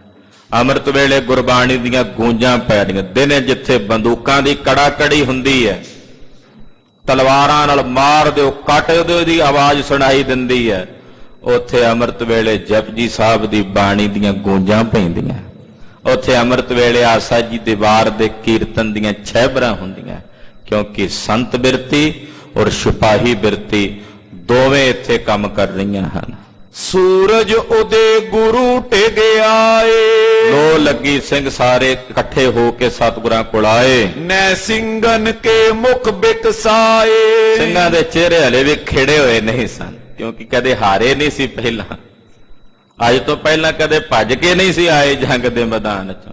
ਮਹਾਰਾਜ ਜੀ ਨੇ ਵੇਖਿਆ ਮੇਰੇ ਪੁੱਤਰਾਂ ਦੇ ਚਿਹਰੇ ਥੋੜੇ ਜਿਹੇ ਮੁਰਝਾਏ ਹੋਏ ਨੇ, ਕਲਗੀਧਰ ਦੇ ਪੁੱਤ ਨੇ ਸਾਰੇ। ਪਾਤਸ਼ਾਹ ਵੇਖਿਆ ਹੁਣ ਪਿਓ ਦਾ ਮਨ, ਇੱਕ ਗੁਰੂ ਦਾ ਮਨ ਹੈ। ਜਿੱਥੇ ਗੁਰੂ ਦਾ ਮਨ ਹੈ ਉਹ ਦੱਸ ਦਿੱਤਾ ਪਿੱਛੇ ਵੀ ਗੁਰੂ ਦਾ ਮਨ ਜਿਹੜਾ ਉਹ ਕੀ ਹੈ, ਹਰਖ ਸੋਗ ਨਹੀਂ ਹੈ। ਪਰ ਜਦੋਂ ਪਿਓ ਦਾ ਮਨ ਹੈ ਤੇ ਪਿਓ ਆਪਣੇ ਪੁੱਤ ਦੇ ਚਿਹਰੇ ਤੇ ਨਮੋਸ਼ੀ ਥੋੜੀ ਵੇਖ ਸਕਦਾ। ਪਿਓ ਨੂੰ ਆਪਣੇ ਪੁੱਤ ਦੇ ਚਿਹਰੇ ਦੇ ਉੱਤੇ ਉਦਾਸੀ ਥੋੜੀ ਚੰਗੀ ਲੱਗਦੀ ਹੈ। ਜਦੋਂ ਪਿਓ ਦੇ ਜਜ਼ਬੇ ਨਾਲ ਵੇਖਦੇ ਨੇ, ਵੇਖਿਆ ਕਿ ਮੇਰੇ ਪੁੱਤਰਾਂ ਦੇ, ਮੇਰੇ ਸਿੰਘਾਂ ਦੇ ਚਿਹਰਿਆਂ ਦੇ ਉੱਤੇ ਥੋੜਾ ਜਿਹਾ ਨਾ ਉਦਾਸੀ ਦੀ ਲਹਿਰ ਹੈ। ਇੱਕ ਤੋਂ ਸ਼ਤਰੂ ਲੂਟ ਲੈ ਗਏ। ਇੱਕ ਤਾਂ ਦੁਸ਼ਮਣ ਬਹੁਤ ਕੁਝ ਖੋਹ ਕੇ ਲੈ ਗਏ ਸਨ ਕੱਲ। ਦੁਤੀਏ ਪਾਜ ਪਰਾਜੇ ਲਏ। ਦੂਜੀ ਹਾਰ ਦਾ ਸਾਹਮਣਾ ਕਰਨਾ ਪਿਆ, ਸਿੰਘਾਂ ਨੂੰ ਭੱਜ ਕੇ ਆਉਣਾ ਪਿਆ। ਇਨ ਕਾਰਨ ਤੇ ਲਾਜ ਬਿਲੋਚਨ। ਸਿੰਘਾਂ ਦੀਆਂ ਅੱਖਾਂ ਦੇ ਵਿੱਚ ਲਾਜ ਹੈ, ਸ਼ਰਮ ਹੈ, ਔਰ ਚਿਹਰੇ ਦੇ ਉੱਤੇ ਉਦਾਸੀ ਹੈ, ਚਿਹਰੇ ਖਿੜੇ ਨਹੀਂ ਹੋਏ ਮੇਰੇ ਲਾਲਾਂ ਦੇ। ਹਿਰਦੇ ਵਿਖੇ ਸੰਚੇ ਬਹੁ ਸੋਚਨ, ਮਹਾਰਾਜ ਜੀ ਸੋਚਣ ਲੱਗੇ ਹਿਰਦੇ ਵਿੱਚ, ਨੈ ਉਤਸ਼ਾਹ ਕਿਸੀ ਮੈਂ ਦੀਖਾ। ਜਿੰਨੇ ਵੀ ਸਿੰਘ ਕਿਸੇ 'ਚ ਉਤਸ਼ਾਹ ਨਹੀਂ ਪਿਆ ਦਿਸਦਾ ਕਿਸੇ ਵਿੱਚ, ਕਿਉਂਕਿ ਸਾਰਿਆਂ ਦੀਆਂ ਬਿਰਤੀਆਂ ਥੋੜੀਆਂ ਜੀਆਂ ਢੱਠੀਆਂ ਜੀਆਂ ਹੋਈਆਂ ਮਹਾਰਾਜ ਜੀ ਨੇ ਵੇਖੀਆਂ। ਘਰ ਕੇ ਬਿਗੜੇ ਕਾਜ ਸਰੀਖਾ, ਜਿਵੇਂ ਘਰ ਦੇ ਕੰਮ ਵਿਗੜ ਜਾਣ ਤੇ ਉਦਾਸ ਹੋਈਦਾ ਨਾ, ਕੋਈ ਆਪਣੇ ਘਰ ਦਾ ਕੰਮ ਵਿਗੜ ਜੇ ਤੇ ਉਦਾਸੀ ਹੁੰਦੀ, ਏਦਾਂ ਉਦਾਸ ਨੇ। ਪਿਖ ਪ੍ਰਸੰਨ ਕਲਗੀ ਤਰ ਪਏ।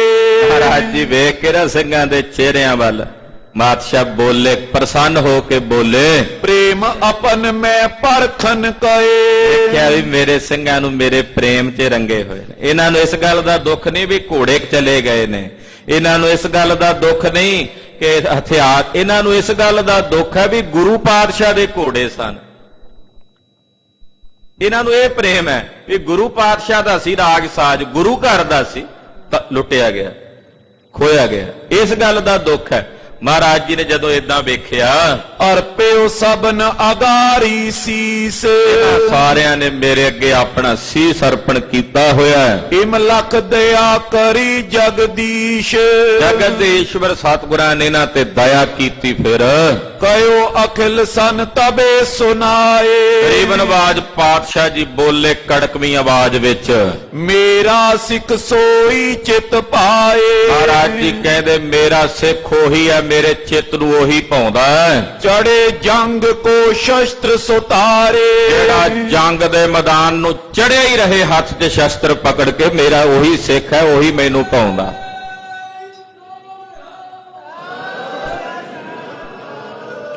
ਹਤੇ ਰਿਪਨ ਪਗ ਪਾਛ ਨ ਡਾਰੇ। ਦੁਸ਼ਮਣਾਂ ਨੂੰ ਮਾਰਦਿਆਂ ਮੇਰਾ ਸਿੰਘ ਆਪਣਾ ਪੈਰ ਪਿੱਛੇ ਨਾ ਹਟਾਵੇ। ਸ਼ੇਰ ਸਮਾਨ ਆਪ ਕੋ ਮਾਨੈ, ਤੇ ਜੰਗ ਦੇ ਮੈਦਾਨ 'ਚ ਜਦੋਂ ਮੇਰਾ ਪੁੱਤ ਖਾਲਸਾ ਖੜਾ ਹੋਵੇ, ਸਿੰਘ ਖੜਾ ਹੋਵੇ ਦੁਸ਼ਮਣ ਦੇ ਸਾਹਮਣੇ, ਤੇ ਉਦੋਂ ਉਹਦੇ ਅੰਦਰ ਬਿਰਤੀ ਹੋਵੇ ਕਿ ਮੈਂ ਬੱਬਰ ਸ਼ੇਰ ਆ ਕਲੀਆਂ ਵਾਲੇ ਪਾਤਸ਼ਾਹ ਦਾ। ਉਦੋਂ ਇਹ ਬਿਰਤੀ ਰੱਖੇ ਜੰਗ ਦੇ ਮੈਦਾਨ 'ਚ, ਹੀਣ ਨਾ ਸਮਝੇ ਜੀ ਅਸੀਂ ਤਾਂ ਕਮਜ਼ੋਰ ਹਾਂ ਜੀ, ਸਾਡੇ ਕੋਲ ਤਲਵਾਰ ਨਹੀਂ ਜੀ। ਇਹ ਮਹਾਰਾਜ ਜੀ ਕਹਿੰਦੇ ਜਦੋਂ ਮੇਰਾ ਸਿੰਘ ਜੰਗ ਦੇ ਮੈਦਾਨ 'ਚ ਖੜਾ ਹੋਵੇ, ਉਦੋਂ ਆਪਣੇ ਆਪ ਨੂੰ ਸ਼ੇਰ ਸਮਝੇ, ਤੇ ਉਹ ਵੀ ਕੋਈ ਸਧਾਰਨ ਸ਼ੇਰ ਨਹੀਂ, ਇਹ ਸਮਝੇ ਮੈਂ ਬਾਜਾਂ ਵਾਲੇ ਕਲਗੀਧਰ ਦਾ ਸ਼ੇਰ ਪੁੱਤਰ ਹਾਂ। ਹਾਂਜੀ, ਹੀਰ ਸ਼ਤਰੂ ਕੋ ਰਿਸ ਮਨ ਠਾਨੈ, ਔਰ ਦੁਸ਼ਮਣ ਨੂੰ ਵੇਖ ਕੇ ਰੋਹ ਚੜ ਜੇ ਜੰਗ ਦੇ ਮੈਦਾਨ 'ਚ, ਵੀਰਸ ਆ ਜਾਵੇ। ਨਹੀਂ ਦੀਨਤਾ ਅੰਗੀਕਾਰੈ, ਦੀਨਪੁਣਾ ਨਹੀਂ ਅੰਗੀਕਾਰ ਕਰਨਾ ਖਾਲਸੇ ਨੇ। ਦੀਨਪੁਣਾ ਹੀਣ ਭਾਵ ਜਿਹੜਾ ਹੁੰਦਾ ਜੰਗ ਦੇ ਮੈਦਾਨ 'ਚ ਅਕਸਰ ਕਈ ਸੂਰਮਿਆਂ ਨੂੰ ਆ ਜਾਂਦਾ, ਕਹਿੰਦੇ ਉਹ ਨਹੀਂ ਹਿਰਦੇ 'ਚ ਰੱਖਣਾ। ਜੈ ਲਗ ਬਲ ਪਹੁੰਚੇ ਤੈ ਮਾਰੇ, ਜਿੱਥੇ ਤੱਕ ਬਲ ਲੱਗੇ ਉੱਥੇ ਤੱਕ ਦੁਸ਼ਮਣ ਨੂੰ ਮਾਰਨਾ। ਹਿੰਮਤ ਕੋ ਹਮਾਇਤੀ ਹਰੈ, ਕਹਿੰਦੇ ਜਿਹੜੇ ਹਿੰਮਤੀ ਹੁੰਦੇ ਨੇ ਉਹਨਾਂ ਹਿੰਮਤੀਆਂ ਦੀ ਮਦਦ ਹਰੀ ਵੀ ਕਰਦਾ ਹੈ। ਹਿੰਮਤੇ ਮਰਦਾਂ ਮਦਦੇ ਖੁਦਾ, ਹਿੰਮਤੀ ਪੁਰਸ਼ਾਂ ਦੀ ਮਦਦ ਖੁਦਾ ਕਰਦਾ ਹੈ। ਜਿਤ ਕੋ ਹੋਏ ਉਤਸ਼ਾਹਤ ਕਰੈ, ਔਰ ਜਿੱਧਰ ਜਾਣਾ ਉਤਸ਼ਾਹ ਨਾਲ ਜਾਣਾ ਹੈ। ਚੜੋ ਖਾਲਸਾ ਪਲਟਾ ਲੀਜੈ। ਬਾਦਸ਼ਾਹ ਕਹਿੰਦੇ ਖਾਲਸਾ ਜੀ ਕਿਉਂ ਉਦਾਸ ਹੋ, ਕੱਲ ਦੀ ਨਮੋਸ਼ੀ ਆ ਹਾਲੇ ਵੀ ਤੁਹਾਡੇ ਮਨ ਵਿੱਚ, ਚਲੋ ਫਿਰ ਇਹ ਨਮੋਸ਼ੀਆਂ ਦੂਰ ਕਰ ਦਿਓ, ਚਲੋ ਜੰਗ ਦੇ ਮੈਦਾਨ ਵਿੱਚ। ਜਿਹੜੀ ਭਾਜੀ ਉਹ ਕੱਲ ਪਾ ਕੇ ਗਏ ਨੇ ਪਹਾੜੀਏ, ਅੱਜ ਦੁੱਗਣੀ ਕਰਕੇ ਮੋੜ ਦਿਓ। ਅੱਜ ਕਿਹੜਾ ਸਮਾਂ ਲੰਘ ਗਿਆ, ਹਲੇ ਕਿਹੜਾ ਵੇਲਾ ਚਲਾ ਗਿਆ।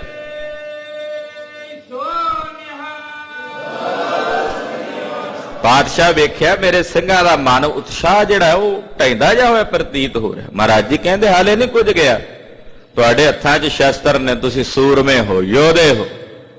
ਬਾਦਸ਼ਾਹ ਕਹਿੰਦੇ ਚਲੋ ਖਾਲਸਾ ਜੀ, ਚੜ ਕੇ ਜੰਗ ਦੇ ਮੈਦਾਨ 'ਚ ਆਪਣਾ ਪਲਟਾ ਲੈ ਲਵੋ। ਦੁਸ਼ਟ ਅਰਿਸ਼ਟਨ ਕੋ ਹੱਥ ਕੀਜੈ, ਇਹਨਾਂ ਦੁਸ਼ਟਾਂ ਅਰਿਸ਼ਟਾਂ ਨੂੰ ਮਾਰ ਮੁਕਾਓ। ਇਮ ਸਿੰਘਨ ਕੋ ਕਰ ਹੁਸ਼ਿਆਰ, ਸਿੰਘਾਂ ਨੂੰ ਪਾਤਸ਼ਾਹ ਹੁਸ਼ਿਆਰ ਕੀਤਾ। ਕਤ ਛਿਨ ਪ੍ਰਭ ਜੀ ਓਏ ਅਸਵਾਰ। ਆਓ ਖਾਲਸਾ ਜੀ ਅਸੀਂ ਨਾਲ ਚੱਲਦੇ ਹਾਂ। ਗੁਰਦੇਵ ਘੋੜੇ ਤੇ ਸਵਾਰ ਹੋਏ ਨੀਲੇ ਤੇ, ਸੰਗ ਖਾਲਸਾ ਨਿਖਲ ਚੜਾਇਓ। ਉਹੀ ਖਾਲਸਾ ਜਿਹੜਾ ਕੱਲ ਚੜਿਆ ਸੀ, ਅੱਜ ਫੇਰ ਉਹਨਾਂ ਨੂੰ ਨਾਲ ਲੈ ਕੇ ਚੜੇ ਨੇ। ਜੰਗ ਗਿਰੇਸ਼ਨ ਸੰਗ ਅੱਜ ਮਚਾਇਓ। ਸਿੰਘਾਂ 'ਚ ਇਹੋ ਜਿਹੀ ਸਪਰਿਟ ਭਰੀ ਆ ਬਿਰਤੀ, ਆਪਣੇ ਨੇਤਰਾਂ ਦੀ ਕਿਰਪਾ ਦ੍ਰਿਸ਼ਟੀ ਨਾਲ ਜੰਗ ਦੇ ਮੈਦਾਨ 'ਚ ਪਹਾੜੀਆਂ ਨਾਲ ਭਾਰੀ ਜੰਗ ਕੀਤਾ। ਨਿਜ ਨਿਜ ਮੋਰਚਨ ਤੁਰਕਨ ਚਮੂਗਨ ਉਧਰ ਦੁਸ਼ਮਣਾਂ ਦੇ ਤੁਰਕਾਂ ਦੀ ਫੌਜ ਆਪੋ ਆਪਣੇ ਮੋਰਚਿਆਂ ਵਿੱਚ ਹੈ। ਥੇਰੇ ਸੁਚੇਤ ਹੋਏ ਪੈ ਧਰਮਨ ਉਹ ਉੱਥੇ ਹੀ ਸੁਚੇਤ ਹੋ ਕੇ ਬੈਠੇ ਰਹੇ, ਪਹਾੜੀਆਂ ਦੀ ਮਦਦ ਵਾਸਤੇ ਨਹੀਂ ਆਏ। ਤਿਮਈ ਸਿੰਘ ਸਮੁਖ ਤਿਨ ਥੇਰੇ ਔਰ ਇਸੇ ਤਰ੍ਹਾਂ ਦੁਸ਼ਮਣਾਂ ਦੇ ਸਾਹਮਣੇ ਸਿੰਘ ਵੀ ਉਧਰ ਤੁਰਕਾਂ ਵਾਲੇ ਪਾਸੇ ਜਿਹੜੇ ਮੋਰਚੇ ਸੀ ਥਿਰ ਰਹੇ। ਤਿਆਰੀ ਤੁਪਕਨ ਕੀ ਕਰ ਤਰੇ ਬੰਦੂਕਾਂ ਤਿਆਰ ਕਰਕੇ ਰੱਖੀਆਂ ਹੋਈਆਂ। ਜਿਤ ਤਿਸ਼ ਮੈਂ ਸਭ ਪਰੇ ਪਾਰੀ ਜਿਹੜੇ ਪਾਸੇ ਪਹਾੜੀਏ ਸਨ ਬਸ ਉਸ ਪਾਸੇ ਜੰਗ ਹੋਇਆ। ਤਿਤ ਕੋ ਗਈ ਪ੍ਰਭੂ ਅਸਵਾਰੀ ਕਲਗੀਧਰ ਜੀ ਦੀ ਸਵਾਰੀ ਉਸੇ ਪਾਸੇ ਗਈ। ਜਵਾਲਾ ਬਮਣੀ ਛੋਰਨ ਕਰੀ ਜਦੋਂ ਜਵਾਲਾ ਬੰਮਣੀਆਂ ਬੰਦੂਕਾਂ ਚਲਾਈਆਂ। ਬੌਰ ਬਰੂਦਰ ਗੋਰੀ ਪਰੀ ਦੁਬਾਰਾ ਫਿਰ ਬਰੂਦ ਤੇ ਗੋਲੀਆਂ ਭਰੀਆਂ। ਉਤਤੇ ਬਾਜੇ ਬ੍ਰਿੰਦ ਨਗਾਰੇ ਉਧਰੋਂ ਪਹਾੜੀਆਂ ਦੇ ਕਈ ਨਗਾਰੇ ਵੱਜੇ। ਸਨਦ ਬੱਦ ਜੋਦਾ ਬਲ ਪਾਰੇ ਉਹਨਾਂ ਦੇ ਯੋਧੇ ਵੀ ਬੜੇ ਸਨਦ, ਉਹ ਹੌਸਲਾ ਵਧਾਈ ਬੈਠੇ ਸੀ, ਕੱਲ ਹਰਾਇਆ ਸੀ ਇਹਨਾਂ ਨੂੰ, ਅੱਜ ਫੇਰ ਹਰਾ ਦੇਾਂਗੇ। ਉਹਨਾਂ ਅੰਦਰ ਹੌਸਲਾ, ਪਰ ਇਹ ਨਹੀਂ ਸੀ ਪਤਾ ਵੀ ਕੱਲ ਗੱਲ ਹੋਰ ਸੀ, ਅੱਜ ਹੋਰ ਹੀ ਬਣੀ ਹੋਈ ਹੈ। ਹਾਂਜੀ, ਸੰਖ ਨਾਰੀ ਛੰਦ ਜੁਟੇ ਦੋਏ ਪਾਸੇ ਪਰੀ ਮਾਰ ਨਾਸ਼ੇ ਦੋਹਾਂ ਪਾਸੋਂ ਜੁਟ ਕੇ ਸੂਰਮੇ, ਫਿਰ ਭਿਆਨਕ ਮਾਰ ਮਚੀ, ਜੰਗ ਲੱਗਾ। ਗੁਰੂ ਤੀਰ ਦੇ ਕੇ ਅੱਗੇ ਸਿੰਘ ਕਹਿ ਕੇ ਸਤਿਗੁਰੂ ਜੀ ਹੌਸਲਾ ਦੇ ਕੇ ਸਿੰਘਾਂ ਨੂੰ ਅੱਗੇ ਕਰਦੇ ਹਨ। ਲੜਾਈ ਮਚਾਈ ਤੋ ਪੰਗੇ ਚਲਾਈ ਲੜਾਈ ਮਚੀ ਤੇ ਬੰਦੂਕਾਂ ਦੀਆਂ ਗੋਲੀਆਂ ਦਗੀਆਂ। ਫੁੱਟੇ ਮੁੰਡ ਛਾਤੀ ਪਰੇ ਪ੍ਰਾਨ ਹਾਤੀ ਬਹੁਤਿਆਂ ਦੀਆਂ ਮੁੰਡੀਆਂ ਟੁੱਟ ਗਈਆਂ, ਬਹੁਤਿਆਂ ਦੀਆਂ ਛਾਤੀਆਂ ਤੋੜ ਦਿੱਤੀਆਂ ਗੋਲੀਆਂ ਮਾਰ ਕੇ। ਗੁਰੂ ਓਜ ਪਾਏ ਗਏ ਸਿੰਘ ਤਾਏ ਸਤਿਗੁਰਾਂ ਦਾ ਬਲ ਪਾ ਕੇ ਸਿੰਘ ਜਿਵੇਂ ਸ਼ੇਰ ਆਪਣੇ ਸ਼ਿਕਾਰ ਤੇ ਪੈਂਦਾ ਇਦਾਂ ਗਏ। ਬਟੇਰਾ ਦਿਸਾਵੇ ਜਥਾ ਬਾਜ ਜਾਵੇ ਜਾਂ ਇਸ ਤਰ੍ਹਾਂ ਕਹਿ ਲਈਏ ਇਦਾਂ ਟੁੱਟ ਕੇ ਪਏ ਪਹਾੜੀਆਂ ਤੇ ਸਿੰਘ ਜਿਵੇਂ ਬਟੇਰੇ ਨੂੰ ਵੇਖ ਕੇ ਬਾਜ ਨਹੀਂ ਪੈਂਦਾ ਝਪਟ ਮਾਰ ਕੇ, ਬਟੇਰੇ ਨੂੰ ਵੇਖ ਕੇ ਜਿਵੇਂ ਬਾਜ ਝਪਟ ਮਾਰਦਾ ਇਦਾਂ ਖਾਲਸੇ ਨੇ ਝਪਟ ਮਾਰੀ। ਚੋਦਾ ਸ਼ੇਰ ਹੋਏ ਜਥਾ ਮ੍ਰਿਗ ਜੋਏ ਜਿਵੇਂ ਕਈ ਦਿਨਾਂ ਦਾ ਭੁੱਖਾ ਸ਼ੇਰ ਹਿਰਨ ਨੂੰ ਵੇਖ ਕੇ ਉਹਦੇ ਤੇ ਝਪਟ ਮਾਰਦਾ। ਕਰਿਓ ਓਜ ਹੱਲਾ ਨਹੀਂ ਕਾਹੂ ਇਹੋ ਜਿਹੇ ਚੱਲਾ ਬਲ ਨਾਲ ਹੱਲਾ ਕੀਤਾ ਖਾਲਸੇ ਨੇ ਵੀ ਹੁਣ ਦੁਸ਼ਮਣ ਕੋਲੋਂ ਝੱਲਿਆ ਨਹੀਂ ਜਾਂਦਾ। ਪਰੇ ਮੋਰਚਾ ਮੈਂ ਦਏ ਕਾਟ ਤਾਮੈ ਪਹਾੜੀਆਂ ਦੇ ਮੋਰਚਿਆਂ ਵਿੱਚ ਜਾ ਕੇ ਉਹਨਾਂ ਨੂੰ ਵੱਢਿਆ ਕੱਟਿਆ। ਪਲਾਏ ਪਹਾੜੀ ਤਜੀ ਤੀਰ ਪਾਰੀ ਪਹਾੜੀਏ ਮੋਰਚਾ ਛੱਡ ਕੇ ਭੱਜ ਗਏ, ਹੌਸਲਾ ਹਾਰ ਗਏ। ਕਰਾ ਚੋਲ ਚਾਲੇ ਨਾ ਜਾਈ ਜਦੋਂ ਸੰਭਾਲੇ ਸਿੰਘਾਂ ਦੀ ਤਲਵਾਰ ਚੱਲੀ ਪਹਾੜੀਆਂ ਕੋਲੋਂ ਸੰਭਾਲੀ ਨਹੀਂ ਜਾਂਦੀ। ਬੜੇ ਵੀਰ ਬੰਕੇ ਲਰੇ ਜੋ ਨਿਸ਼ੰਕੇ ਵੱਡੇ ਵੀਰ ਬੰਕੇ ਸਿੰਘ ਯੋਧੇ ਜੰਗ ਦੇ ਮੈਦਾਨ 'ਚ ਨਿਸ਼ੰਕ ਹੋ ਕੇ ਲੜਦੇ ਨੇ। ਸੋ ਕਾਲਿਓ ਕਮੰਡਾ ਪਏ ਖੰਡ ਖੰਡਾ ਬੜਾ ਭਿਆਨਕ ਕਮੰਡ ਘਮਾਸਾਨ ਜੰਗ ਹੋਇਆ। ਦੁਸ਼ਮਣ ਨੂੰ ਖੰਡਾ ਖੰਡਾ ਯਾਨੀ ਕਿ ਟੁਕੜਾ ਟੁਕੜਾ ਕਰ ਦਿੱਤਾ। ਫਤਿਹ ਪਾਏ ਜੁੱਦਾ ਹਟੇ ਸਿੰਘ ਸੁੱਦਾ ਗੁਰੂ ਪਾਤਸ਼ਾਹ ਦੀ ਕਿਰਪਾ ਨਾਲ ਸਿੰਘਾਂ ਨੇ ਪਹਾੜੀਆਂ ਨੂੰ ਭਜਾ ਕੇ ਮੋਰਚੇ ਤੇ ਕਬਜ਼ਾ ਕਰਕੇ ਉਹਦੇ ਤੇ ਜਿੱਤ ਪ੍ਰਾਪਤ ਕਰ ਲਈ। ਔਰ ਜਿੱਤ ਪ੍ਰਾਪਤ ਕਰਕੇ ਜਿਹੜੇ ਲੁੱਟ ਕੇ ਲੈ ਗਏ ਸਨ ਉਹਨਾਂ ਨਾਲ ਦੁੱਗਣਾ ਘੋੜੇ, ਹੋਰ ਜਿੰਨੇ ਉਹ ਲੈ ਗਏ ਉਹਨਾਂ ਨਾਲ ਦੁੱਗਣੇ ਘੋੜੇ ਪਹਾੜੀਆਂ ਦੇ ਖਾਲਸੇ ਨੇ ਖੋਏ ਉਹਨਾਂ ਕੋਲੋਂ। ਔਰ ਇਸ ਪ੍ਰਕਾਰ ਨਾਲ ਫਤਿਹ ਗਜਾਉਂਦਿਆਂ ਖਾਲਸਾ ਵਾਪਸ ਪਰਤਿਆ।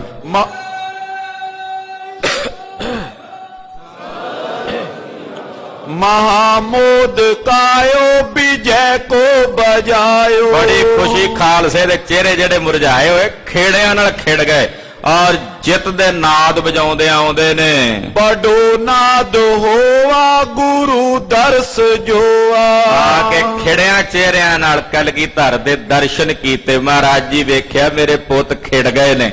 ਜਿਹੜੇ ਚਿਹਰਿਆਂ ਤੇ ਨਮੋਸ਼ੀ ਸੀ ਕੁਝ ਸਮਾਂ ਪਹਿਲਾਂ ਉਹਨਾਂ ਚਿਹਰਿਆਂ ਤੇ ਹੁਣ ਖੁਸ਼ੀਆਂ ਸਨ, ਲਾਲੀਆਂ ਦਗ ਦਗ ਕਰਦੀਆਂ। ਮਹਾਰਾਜ ਜੀ ਕਹਿੰਦੇ ਖਾਲਸਾ ਜੀ ਇਸੇ ਤਰ੍ਹਾਂ ਜੰਗ ਦੇ ਮੈਦਾਨ 'ਚ ਫਤਿਹ ਪਾਓਗੇ। ਗਰੀਬ ਨਵਾਜ ਪਾਤਸ਼ਾਹ ਵਾਪਸ ਕਿਲੇ ਵਿੱਚ ਪਰਤੇ ਨੇ। ਦਇਆਨਿਧ ਸੁਆਮੀ ਗਰੀਬ ਨਵਾਜ ਪਾਤਸ਼ਾਹ ਜੀ ਮਹਾਰਾਜ ਜੀ ਦਾ ਪਾਵਨ ਪਵਿੱਤਰ ਇਤਿਹਾਸ ਕਥਨ ਕਰਦਿਆਂ ਹੋਈਆਂ ਭੁੱਲਾਂ ਚੁੱਕਾਂ ਦੀ ਖਿਮਾ ਅਰਦਾਸ ਕਰਨੀ ਕਿ ਅਗਾਂਹ ਵਾਸਤੇ ਸਤਿਗੁਰੂ ਜੀ